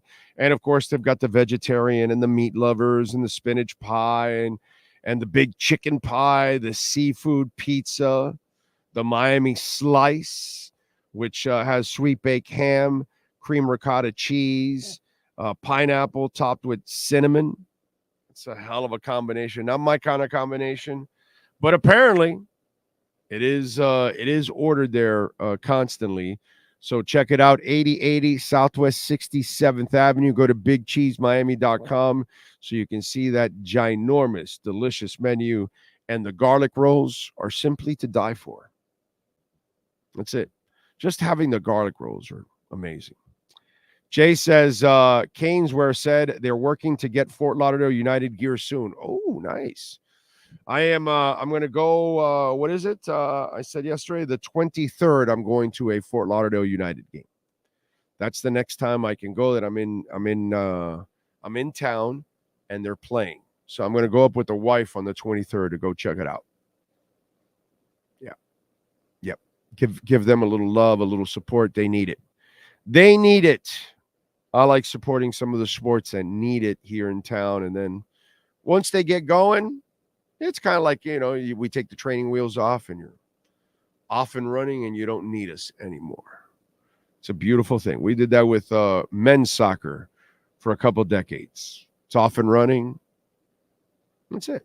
It's beautiful. Can't wait for first round here of the playoffs and on the 25th. Looking forward to it. Big O, are you getting in the studio to record that remix, man? Come on, let's go. I need it. I need to record that remix. I need to get somebody talented that can do the music because I can do the sound because that's not really a voice, right? I could just call in Mr. Bane, call in Mr. Bane. So I can do it. Give me a little echo because I want a sack and I want it now. Yeah, just I just need I need the mix master, and then I'll get in studio and record it. Okay, I'll lyric it up because I can do that. I can get the lyrics and change it up and do all that. But I need somebody that can get me the music and all that, and then I'll do the lyrics. So if anybody wants to, you know, volunteer for that, I'll go to your studios and record it. Anyway, Nick says, Big O show, best move would be to restart ASAP, take out on Tua's contract before March. suck it up for the rest of the year, set the team up for success ASAP. My brother, this team won't be set up for success for years. Once you start trying to get rid of contracts, all those bonuses accelerate. And then you have all kinds of dead cap money, and you can't use it for current players. So they're stuck. There's no quick turnaround here. You either work with what you have, or the teardown is a 3 to 4 year reset. Oh, and by the way, that's assuming you hit on the quarterback you draft next. Assuming. As you know, that hasn't gone well since Marino. So this assumption of quick turnaround to what, bro? You make it sound like this is a team that's done that before. The Heat can do quick turnarounds. They've done that before. You know what I'm saying? But that's the Heat. Dolphins have never done it, so why would you even think that they can?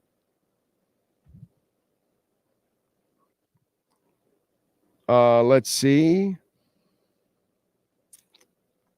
What happened to the ninja jiu-jitsu training? Well, the jiu-jitsu doesn't teach you how to run into walls. That's not really part of the training. The training is how to avoid getting hurt. Tua, he does the knucklehead itso. Not the jiu-jitsu, the knuckleheaded itso. He goes to the Gus Farrat school of jiu-jitsu. That's really not a good school. The Gus Farrat school of jiu-jitsu. Don't forget, folks, to smash the hell out of the like button, please. I'm very, very nervous about the Dolphins' next game against the Cardinals. Tua's press conferences, however, was good to see because he appeared to be angry and anxious to play again, hoping for the best. Well, will that allow him to think clearly? Angry. Will he be desperate to make a play and throw a pick six when he should take a sack? Will he be desperate to think, I got to run into this defender to get a first down when you already had the first down? So, is it a good thing? I don't know. Classic rewind on that track, Mr. Bane. That's right. It is. And it would go well in the stadium. There's a sack calling Mr. Bane. Calling Mr. Bane. Come on, bring in that pain. Man, because I want a sack, and I want it now. I want you. Calling Mr. Bane. I mean, come on, we can have some fun with this. It's a perfect song to go with Ruben Bane. Perfect song. Get the whole vibe going in the stadium. It's got that freestyle vibe, that pump. It's Miami. Freestyle is Miami. Come on. It's such an easy play on words that we can have fun with that song. So, Rolling Stones released a best decades of music review. They picked the 60s, citing Beatles, Stones, Beach Boys, Doors, CCR, Kinks, and Velvet Underground. Do you agree? I have no problem with it. If you want to tell me 60s, 70s, or 80s, I have no problem with it. None. Because you think about it, Dougie Fresh, to have a little music segment here for you guys. The 60s brought us, like you said, the beach music, the psychedelic rock, right? The hard rock started coming in the late 60s. At the same time, you had all kinds of the surf rock, all that stuff. You had everything that those kind of different genres came in, right? And then in the 70s, you got disco, you got electronic music, you got punk, you got new wave, Well, punk. New wave came in the 80s. Punk was really, new wave came off of punk into the 80s, right? So you had different genres of music. You know, classic rock was kind of discovered at that time. And then came the 80s, where you had the new wave, alternative, you had hair metal, you had grunge, you had freestyle, things like that came off of the freestyle, came off of the electronic and disco. They came from the 70s, right? The new wave came off of the punk. The grunge came off of the metal in the 90s. But the 90s didn't produce nearly as many different genres as the 80s and the 70s. Because you could say rap was maybe right at the back end of the 70s, but really in the 80s is where rap grew up. You know what I'm saying? And then you had, you know, your gangster rap and all that stuff that came in the 90s. But the 90s didn't bring nearly as much as the 80s, the 70s, and the 60s. Those 3 decades created more genres of music than any other decades. And that's why if somebody wants to tell me the 60s is the greatest decade, I don't have a problem with it. Somebody wants to tell me the 80s or the 70s, we're splitting hairs. There was so much new stuff that came out, new genres, new styles, new things that came out in those 3 decades, unlike anything else. So to me, I've always said the 60s, 70s, and 80s are the best generations and the best decades of music. The 90s were really good, but not the 60s, 70s, and 80s. Those are way superior than the 90s. Now, the 90s is a billion times better than the shit we've had from the 2000s on. The garbage we've had in the last quarter century doesn't even come close to the 90s. And the 90s were pretty good. Not the 80s, not the 70s and the 60s, but they were pretty damn good. I give the 90s some love. They deserve some love. The 2000s deserve nothing. It's very little that's come out of it. Very little, almost no originality whatsoever. Reggaeton came out in the 80s. So the 2000s, it's mumble rap and what? It's garbage. You know what I'm saying? There are some good acts.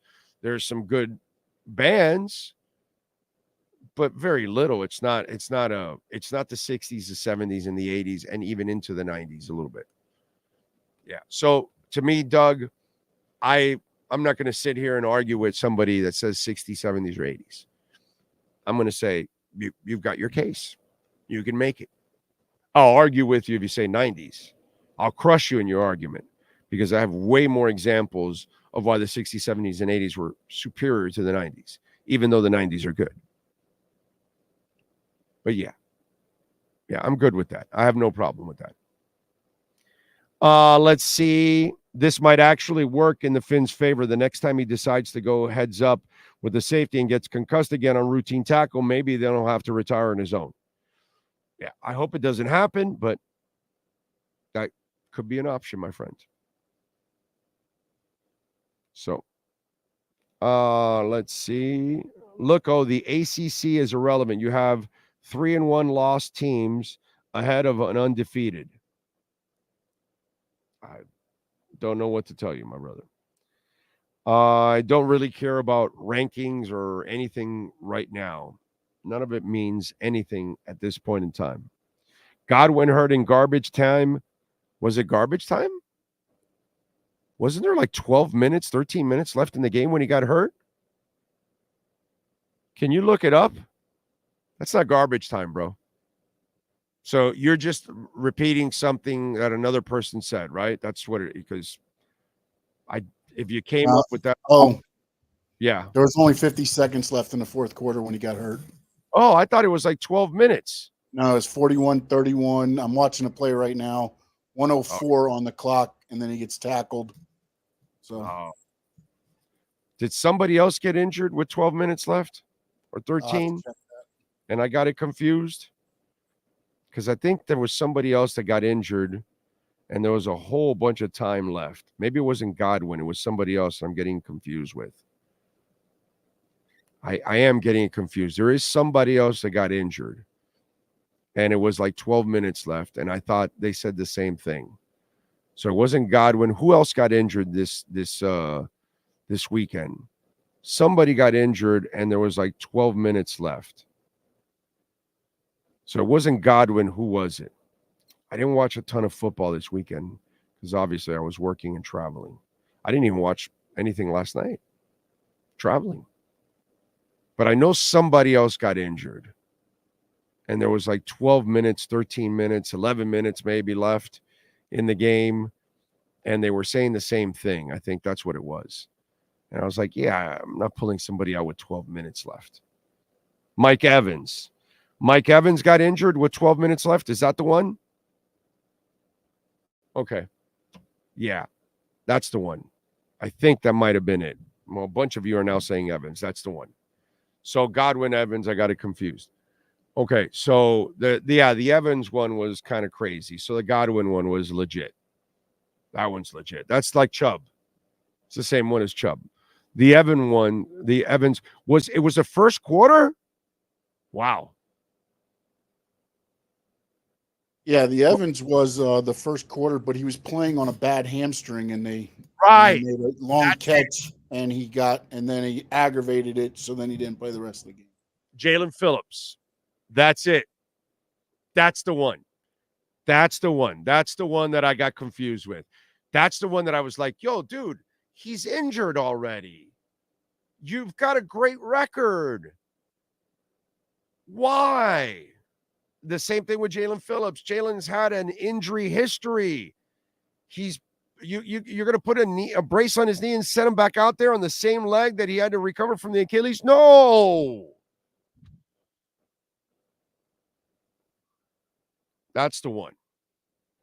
That's the one. Because somebody said, oh, you pull him. And I'm like, no, dude, there's a world of the game left. But then the hamstring thing, that's where I had the whole thing. You got to pull him out. That's the one. That's the one. You got to keep Mike Evans out, dude. Hamstrings are scary. They can last all year. What a shame. What a shame. What a shame.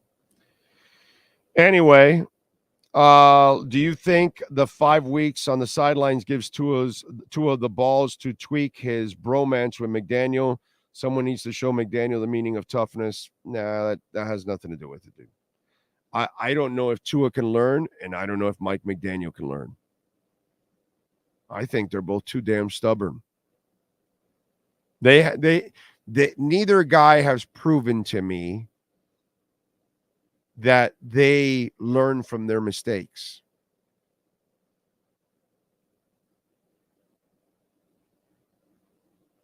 So think about that. Let's just talk a little bit about that. Your quarterback and your head coach refuse to learn from mistakes that they constantly make. Not rarely, constantly. One guy can't win challenges, doesn't know when to stick to the run, doesn't know how to call a game, doesn't know when to run, when not to run, when to pass, when not to pass, when to go for it, when not to go for it. This past week, he went for that 50-something yarder on a short yard situation when that's not a good situation for Jason Sanders. You know that. So why not go for it? You're coming off a week where you had an attitude of running the ball, and then you've got a quarterback that can blow out ankles, and his reasoning is, let me put a titanium rod so it's harder to break my ankle next time. Not, hey, let me not hold on to the ball so this doesn't happen to me again. No. Let me put a titanium rod because that will help me so it won't happen again. Not that I'm going to alter how I play. So let me alter my body so it can deal with the way I play. That's this nutbag that we have at quarterback. The guy I absolutely love is Tua Tagovailoa. That nutbag, this is who he is. Blows out his hip. He has to come back. He does. and he's ready to go. The guy is fearless. Nothing scares him. No injury scares him. No defensive lineman scares him, which is great because he's got the balls to play that position. But he doesn't have the durability. He doesn't have the body for it. And he doesn't understand that. So when he said today or yesterday in the press conference, okay, and he says this. It's got to be smart. That's it. It's got to be smart. My entire time playing football, I've been a competitor, and that, is or was sort of my edge when I would run from high school. Even in college, I would do the same thing. But it's a professional, setting. This is the professional level, the best of the best.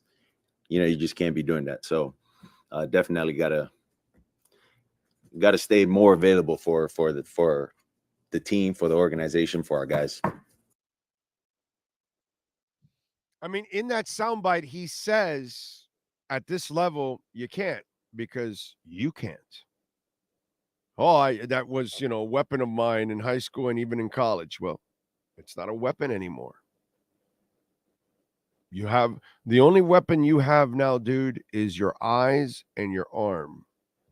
You're a specialist. That's it.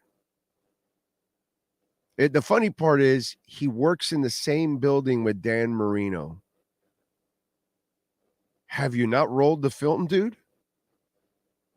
You say that you love Dan and you get to talk to Dan, and I'm sure you watched some of his plays. Did you really watch his games?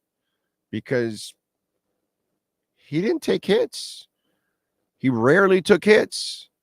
And when he took a hit, he had to take it because he was waiting for the right moment to throw the ball. And he had to hang in there. And Dan would do that. Gladly, he would do that and would take that brutal hit. But if he was taking any cheap shots that he shouldn't, he would rip into his lineman. And he wasn't going to go hold on to the ball for 5 seconds. And he was the best at throwing it away. Not only was he the best passer I've ever seen in my life, he is the best at throwing it away. He sensed it. He had an eye in the back of his head like I've never seen before. He had a sixth sense of getting rid of the football, and the guy was right there. Constantly. So watch the game, dude. Watch the guy that is in your building. He avoided contact as much as possible. Why don't you? And we have a quarterback and a head coach that refuse to learn from their constant mistakes. Not learn from their mistakes, learn from their constant mistakes. That's like me going through the Panhandle every week to have a hot dog at Dairy Queen. Not one time, every time. That's the equivalent of what Tua does every time. That's the equivalent of what Mike McDaniel does every single time. I was catastrophically stupid one moment. These two guys are catastrophically stupid often, and they refuse to learn from it. Scary, isn't it? The two most important people on your football team refuse to learn from their mistakes, from their constant mistakes. Some of us, we try to learn from our mistakes, that we make it, and then we try to avoid the mistake again. These two individuals are constantly making the same mistakes over and over and over and over and over and over and over and over and over and over again. And they continue to make it over and over and over and over and over again. Hard to reason with that, isn't it? Hard to have hope for that. Hard to feel like there's a light at the end of the tunnel with McDaniel or Tua. And it's not because they're not intelligent. And it's not because they don't have the ability to do it. No, they're both intelligent. They both have the ability to do it. They're both fantastic people, but there's this blind stupidity or something, or ignorance, or when the ball is kicked, that they all of a sudden common sense is out the window. And your franchise has gone to shit because those two guys refuse to learn. Those are the facts, man.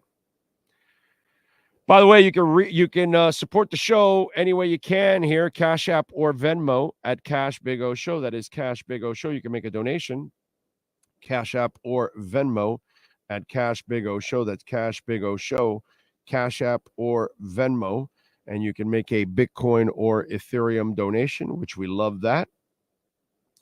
And Bitcoin is popping right around 67. It's at 66.9 right now. So flirting in the 67 to 69 range. We're going to hit 70 this week. There's no doubt in my mind that we're going to hit 70 this week. No doubt. This thing's going to pop and turn around. Anyway, we shall see. What else do we have? 51 years since the Dolphins have won a Super Bowl. I would not want to be drafted by Miami. Worst owner in front office. That's Armando Parra. Tony Martinez says, y'all fake fans that don't know anything about football want Cam Ward. No, it's fans. Fans can get excited about Cam Ward. There's nothing wrong with that. You know what I mean? Now, do I disagree with them? Yeah. I don't think Cam Ward's style plays in the NFL. He has to change his style. I don't know if he can. From what I'm watching, that style dies in the NFL. That style is a ton of turnovers in the NFL. That style gets him injured in the NFL. So, but you never know. By refusing to wear the cap is selfish. I agree, Mr. Majestic. And what else is it? What did I just talk about? Ignorant. You refuse to learn. You have a soft noggin that gets rattled easy, and you refuse to wear the Guardian cap. Yet Achane, a running back, okay, wore it with no problem. And by the way, it doesn't look bad. The only reason he's not wearing it is for optics. That's it. It's by choice. He said you can't make a logical argument for not wearing the Guardian cap. See what I'm saying? Tua not wearing the Guardian cap is pure ignorance. That's it. And that's your title for this rant right there. Tua not wearing the Guardian cap is pure ignorance. You know you get easily concussed, so you're not willing to protect yourself even more? Ignorant. You know you can't hold on to the football because that will bring on injuries. You still hold on to the football.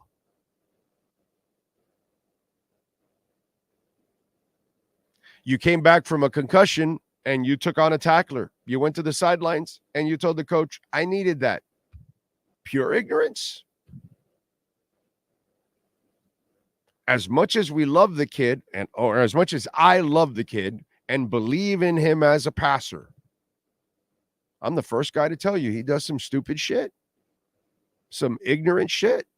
That's ignorant, testosterone-filled shit that he's doing.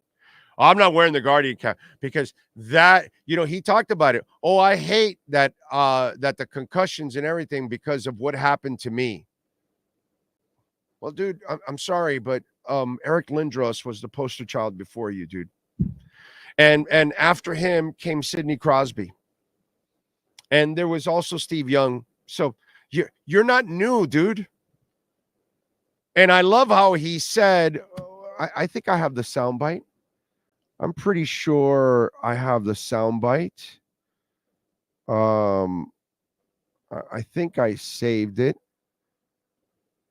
How he talks about it. And it's funny. It's hilarious because he's so concerned about him on how he was what's it called?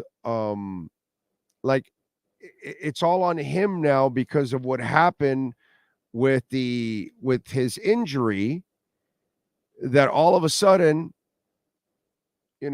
he's bothered by all of this.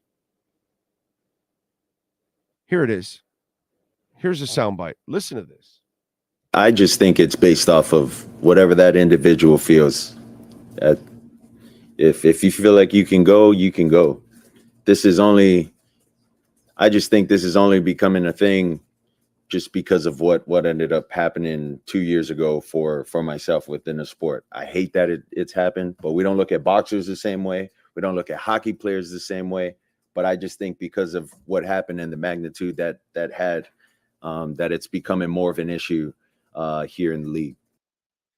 Prisoner of the moment. Sometimes I tell you, Cam Ward, prisoner of the moment. Dolphin fans, Hurricane fans, draft him. Prisoners of the moment. Same bullshit. We don't think of hockey players and boxers. Yes, we do, bro. You're just a youngin', bro. You know nothing, Tua. You don't know shit about sports history, dude. I forgot more sports history when I was 15 years old than Tua will ever know in his entire life. He's never heard of Muhammad Ali? The fuck you think the Parkinson's came from? Taking all the head blows.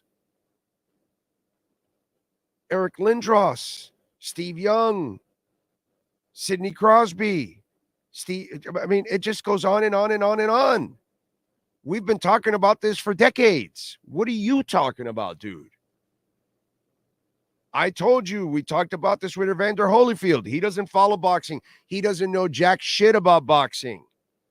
But those of us that follow boxing, I've had this discussion on my show. I mentioned it before, but I've had this discussion years ago.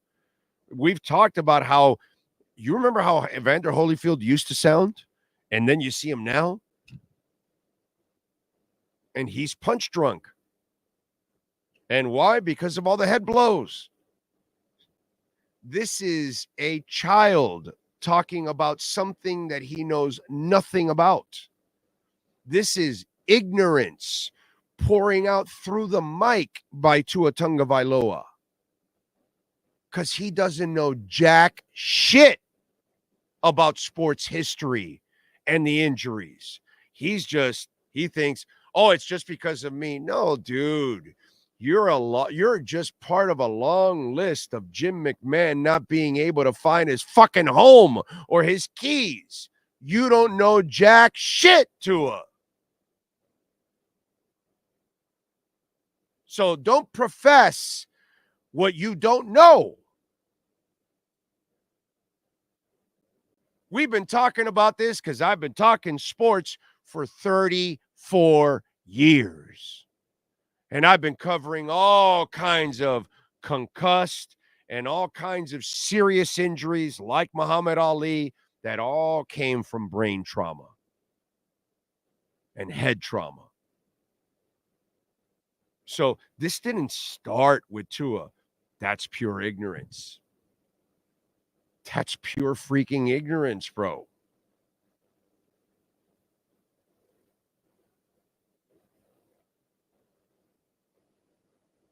Come on, man. I'm not born yesterday. You want to pull that shit? Maybe you can pull it off, but I've been through it. This odometer has gone around several times already.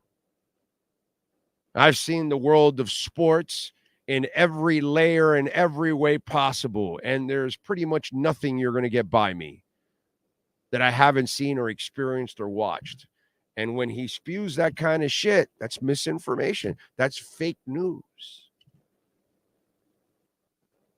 You're just part of a long list of what we've been talking about for a long time. And Muhammad Ali was patient zero.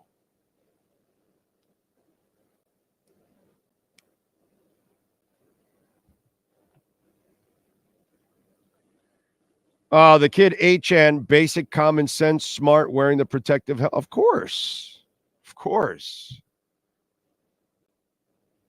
Danny says, right now we can't beat Baltimore or Kansas City, so until we can compete with them, who cares who we have playing or not playing? I get it. First round exits and poor play in the playoffs means nothing. We as fans want a QB that can compete literally. That's all we want, and Tua can, and that's the facts, man. Look at him versus good teams. That was the last few teams that he played, and was it all his fault? It's just there's too much lazy crap that goes on with that statement. You know what I'm saying? Simple example. So he didn't beat Baltimore last year, but he beat Baltimore the 2 years before that. So what is it? He can or he can't? Because he beat them 2 years in a row. So was it all his fault why they lost? I don't know. Both Kansas City losses last year. Okay, he's definitely in one of them. The playoff one. Everybody sucked there. But how about the first one? Did Tua lose that one? Or did Tyreek lose that game all by himself? It's just lazy bullshit that goes with you fans out there. Because, yeah, in the last couple of streaks, they've played like shit. But it's them, not just one guy. So, you know, if you actually put a team around the kid, I think you'll win. And you'll win everything that you can possibly win. But you got to have an offense that gives them more time. You got to have a better coach on the sidelines. And you got to have a defense that can make stops. That would be, and you have to have a special teams that can actually be special. That would help. But if you think Tua's going to carry you completely, you know what I'm saying? I am him. You know, it's just stupid shit that you fans come up with. So I just want you to know that your statement, you know, just makes no sense. It shows that you really don't understand the game of football when you think it's the quarterback that does it all. And you see all the problems and you have a terrible coach on the sidelines. It's hard to win with a terrible coach. It just is. And Mike McDaniel is a terrible coach. Let's get that shit straight. It's just silliness that some of you come up with thinking that the quarterback does everything. It's freaking ignorant. It's dumb. It's like, do you really watch the game? Have you learned anything since you've been watching football? When Tua beats the Bills and Ravens 2 years ago, no one said it. Yeah, I know. It's just people are full of shit. That's all. And they think that it's the quarterback that does everything, which it's not, man.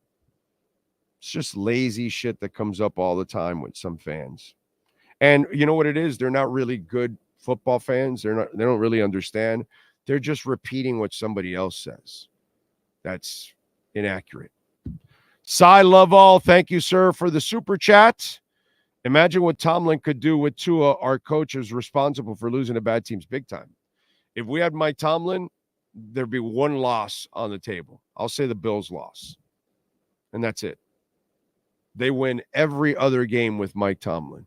And by the way, I don't care who the quarterback is, Tua or everybody else. They're 5-1 or whatever with Tomlin. That's a real coach. That's a real coach. They would have had a different attitude. Just everything would have changed. You know, but what are we going to do? You know what I'm saying? What are we going to do? By the way, let's do our 3A Graphics sports calendar. The great Alan Blanco, column for custom printing and embroidery.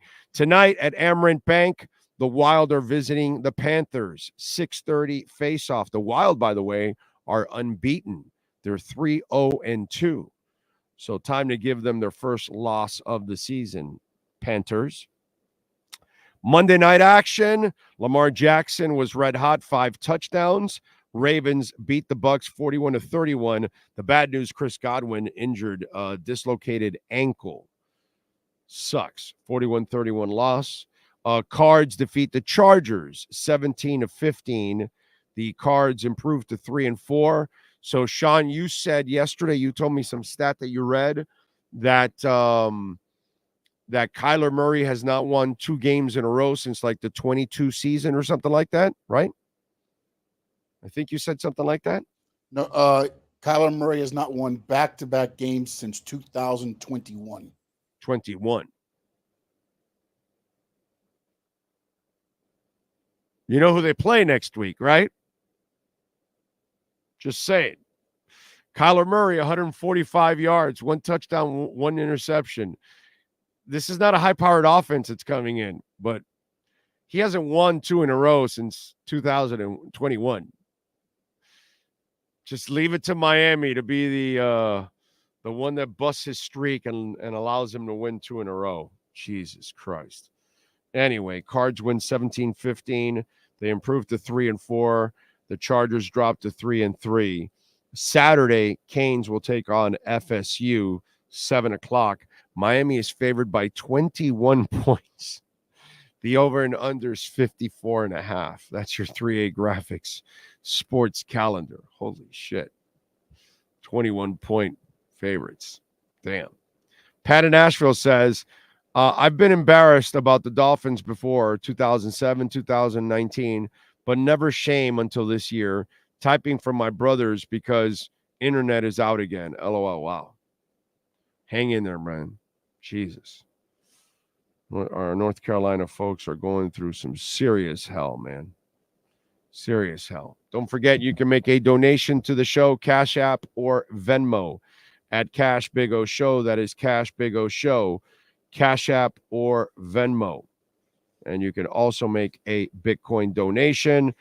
Don't forget, Toyota of Hollywood is a proud sponsor of our program. We love talking about Toyota of Hollywood, and they've got some scary deals going on right now because the rest of the country gets nervous when it comes to Toyota of Hollywood because they are one of the top volume sales dealerships in the United States. And that's why they've got like 2,000 vehicles in stock, over 1,200 new vehicles also in stock. So they are creeping it real with scary deals. So get on down there. No payments for 90 days. 2.75% financing for 4 full years. They've got, they'll give you up to $2,000 over Kelley Blue Book value for your trade. So check out the Toyota Crown, the Prius Prime. Beautiful vehicle, man. You know, the Prius used to be kind of boxy, kind of geeky. Now it's sporty. It looks great. The RAV4, that's another vehicle that gets cooler and cooler and cooler as the years go on. The Corolla Cross, the Hybrid, the LE, the SE, the hatchback. They've got it all, man. So get on down there. Check it out, 1841 North State Road 7. And it's right on 441 between Hollywood and Sheridan Street. It is Toyota of Hollywood. Go see Herbie Lopez and tell him that Big O sent you, and they'll take care of you. Herbie's a big Bitcoin guy, too. Loves his Bitcoin. I started laughing when the Baltimore Ravens fans were saying fire John Harbaugh early in the season. I will take him. They did? No way. No. They did that? I can't believe that, dude. I have a hard time believing that.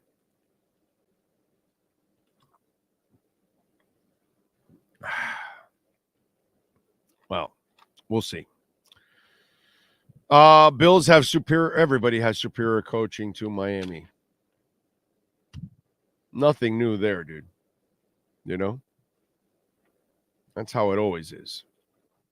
Let's get to a little music news and notes. Got some news also, along with some notes.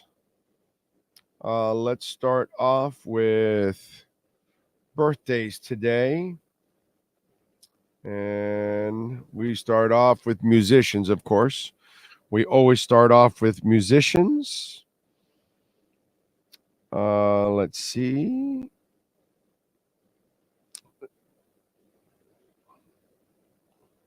Plan B, English rapper, singer, songwriter, actor, and film director. Born Benjamin Paul Balance Drew. Born on this date in 1983. Shaggy, Mr. Lover Lover.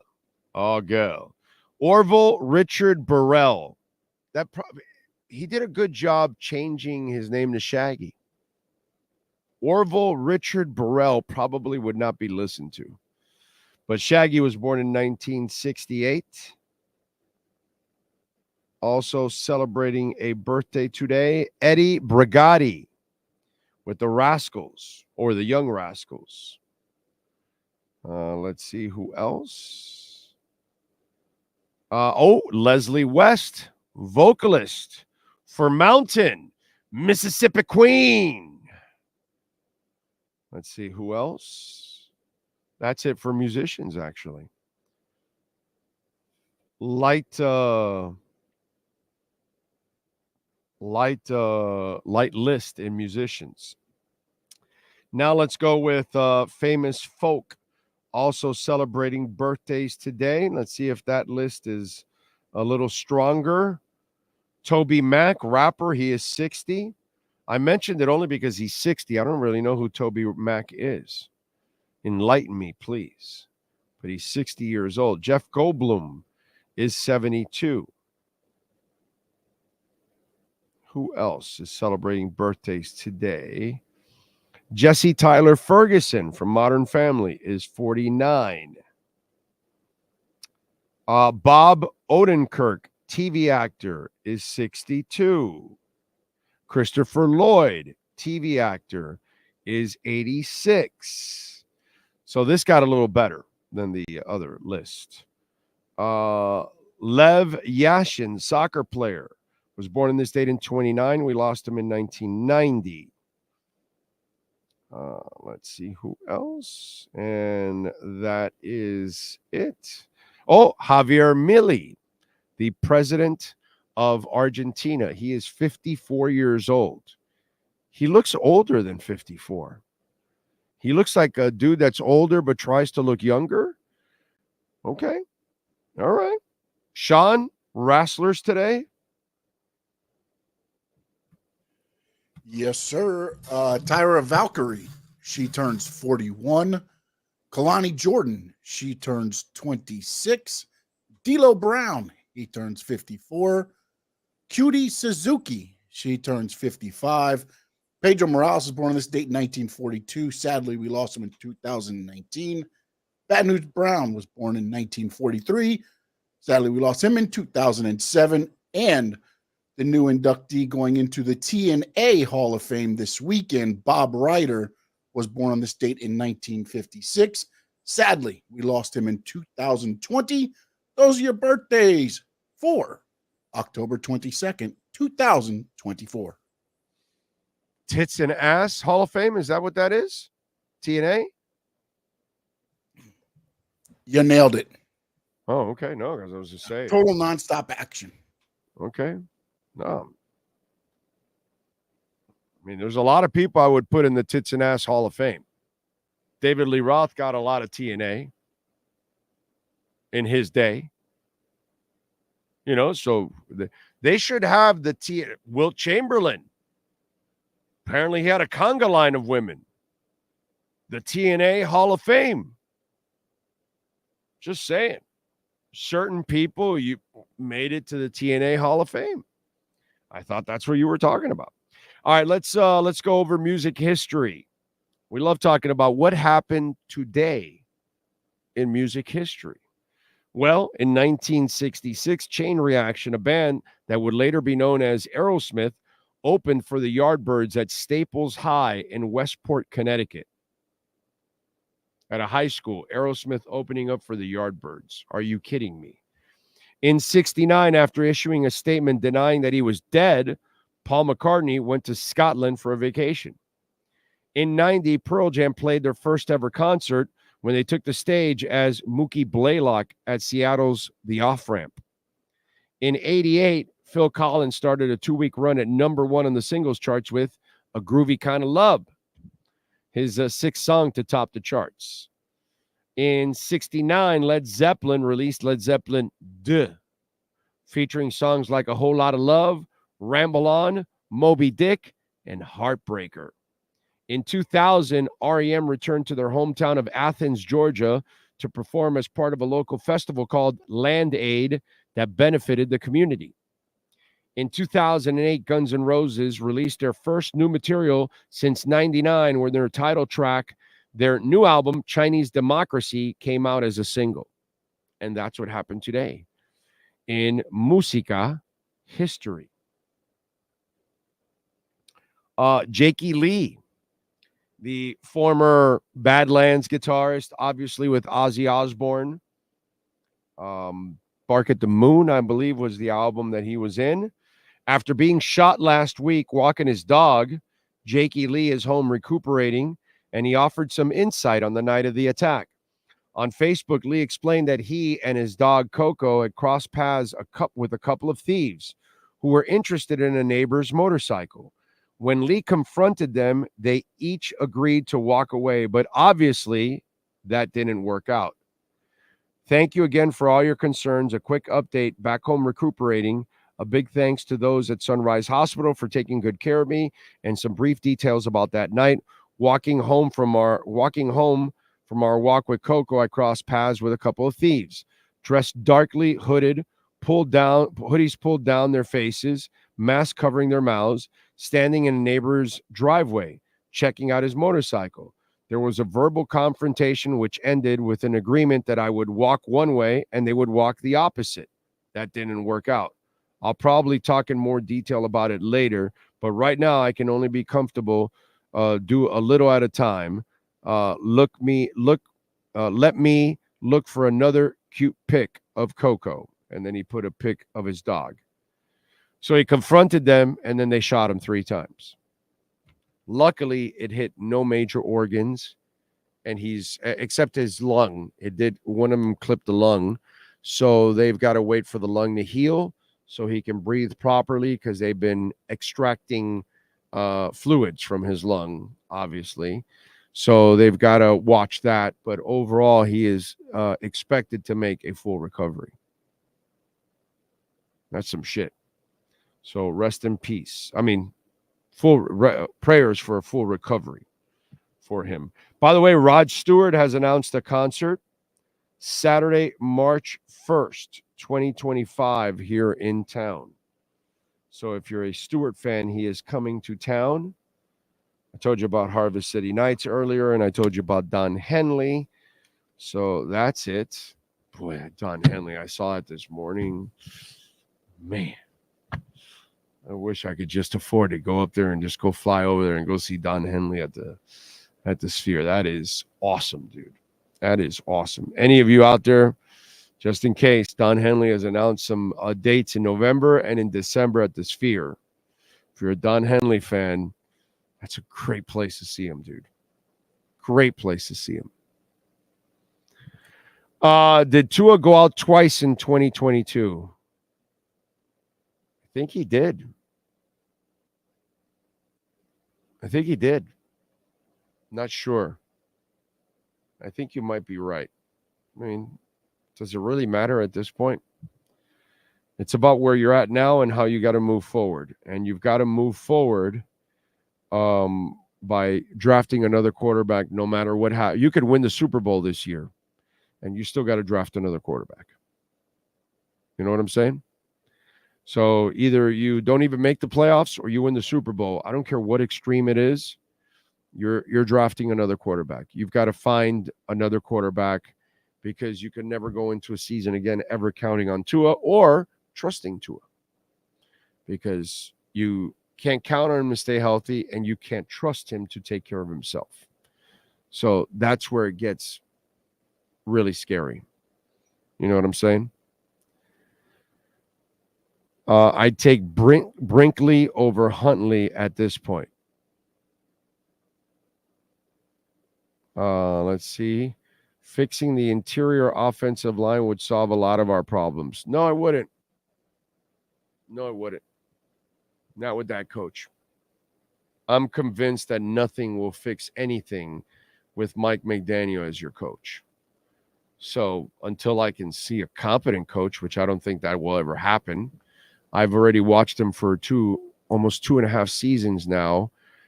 There is nothing that indicates that he learns or that he's getting better. So why would I expect him to get any better? You know what I'm saying? By the way, I want to thank Dr. Lascano. Last weekend, my wife had her second surgery with the laser eye center. She had one, God, I don't know what it was, 17, 18 years ago, 15 years ago or something. And you usually, when you have a laser, you know, when your vision is going, you'll need a tweak, because I needed a tweak 10 years after, you know, and it was kind of predicted. And so she needed a little tweak on one of the eyes, and she got the tweak yesterday, over the weekend. She got it on Friday, and she's back at work today. So thank you to Dr. Lascano and the great people there at the Laser Eye Center of Miami. And so if your family, anybody in your family needs corrective surgery, whatever issues it is, the folks at Laser Eye Center of Miami can take care of you. Dr. Lascano is an absolute badass. He's taking care of my mother-in-law, my wife, my daughter, and me. So I think we trust him. Okay? Everyone in the family has, you know, had their eyes corrected at the Laser Eye Center of Miami, because as we all get older, except for my daughter, she was not born with great vision, unfortunately. So she got my wife's eyes, because my wife also needed glasses early on too. And so she needed contacts early on. She was wearing contacts for a long time until she finally got the guts. Because some people out there, you're nervous about laser surgery. And I get it, dude.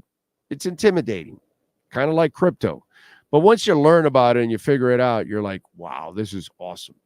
So stop dealing with the contacts and the glasses or struggling with your vision.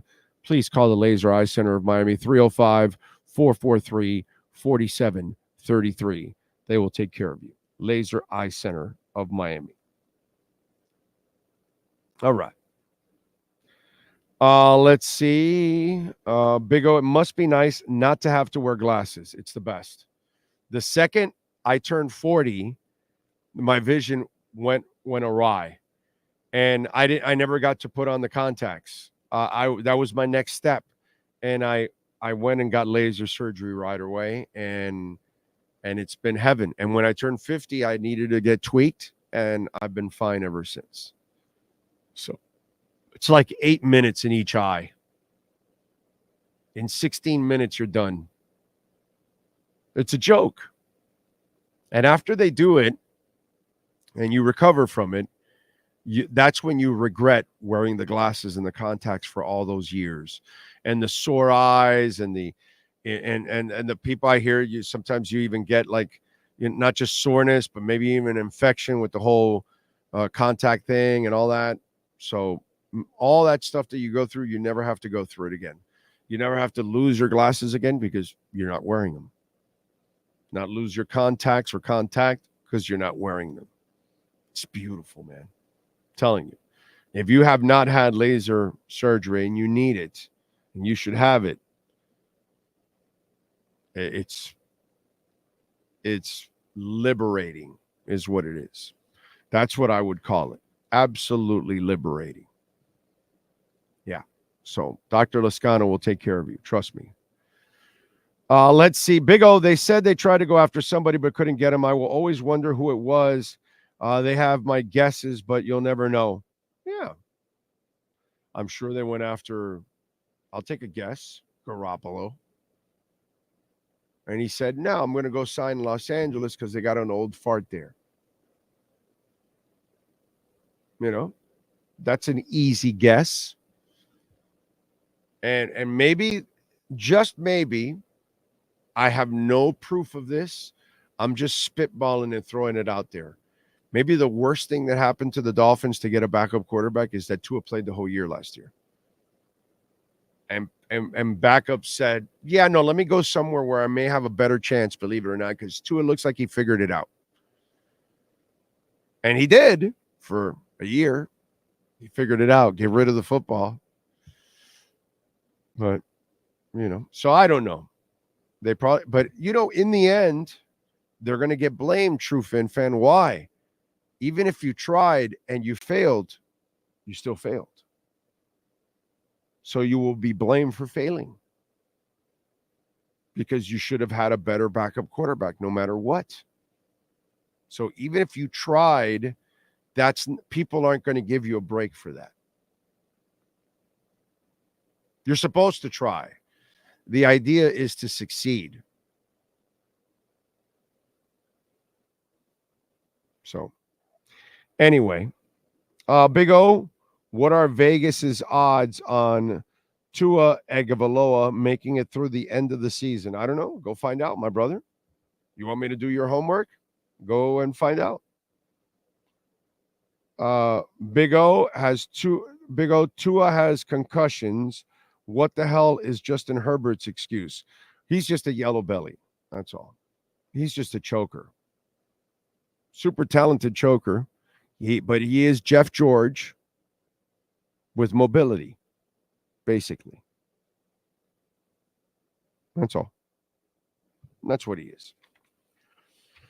All right, folks. I want to thank all of you out there as always. Thank you, thank you, thank you. Thank you. If you sent in a super chat, thank you. Ray, thank you, sir, for a Bitcoin donation yesterday. Again, thank you, thank you, thank you. Because I think I mentioned that he sent one in for pregame, but he then sent one in for postgame. So it was like amazing. And then made another one yesterday. So thank you, sir. Appreciate you as always.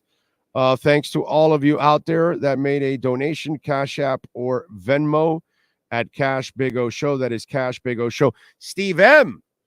I'd be remiss because that came in late yesterday after the show.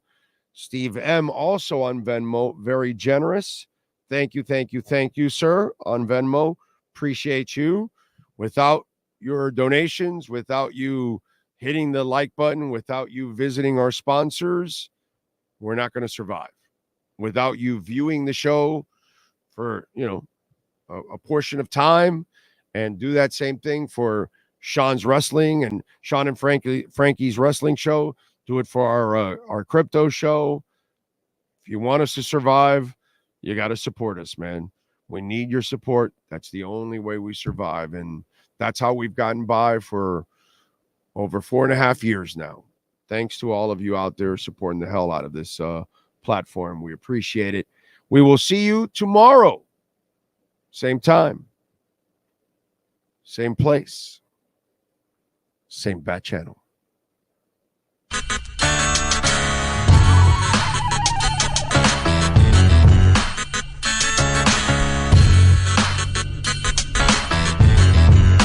This is the Big O Show. This is the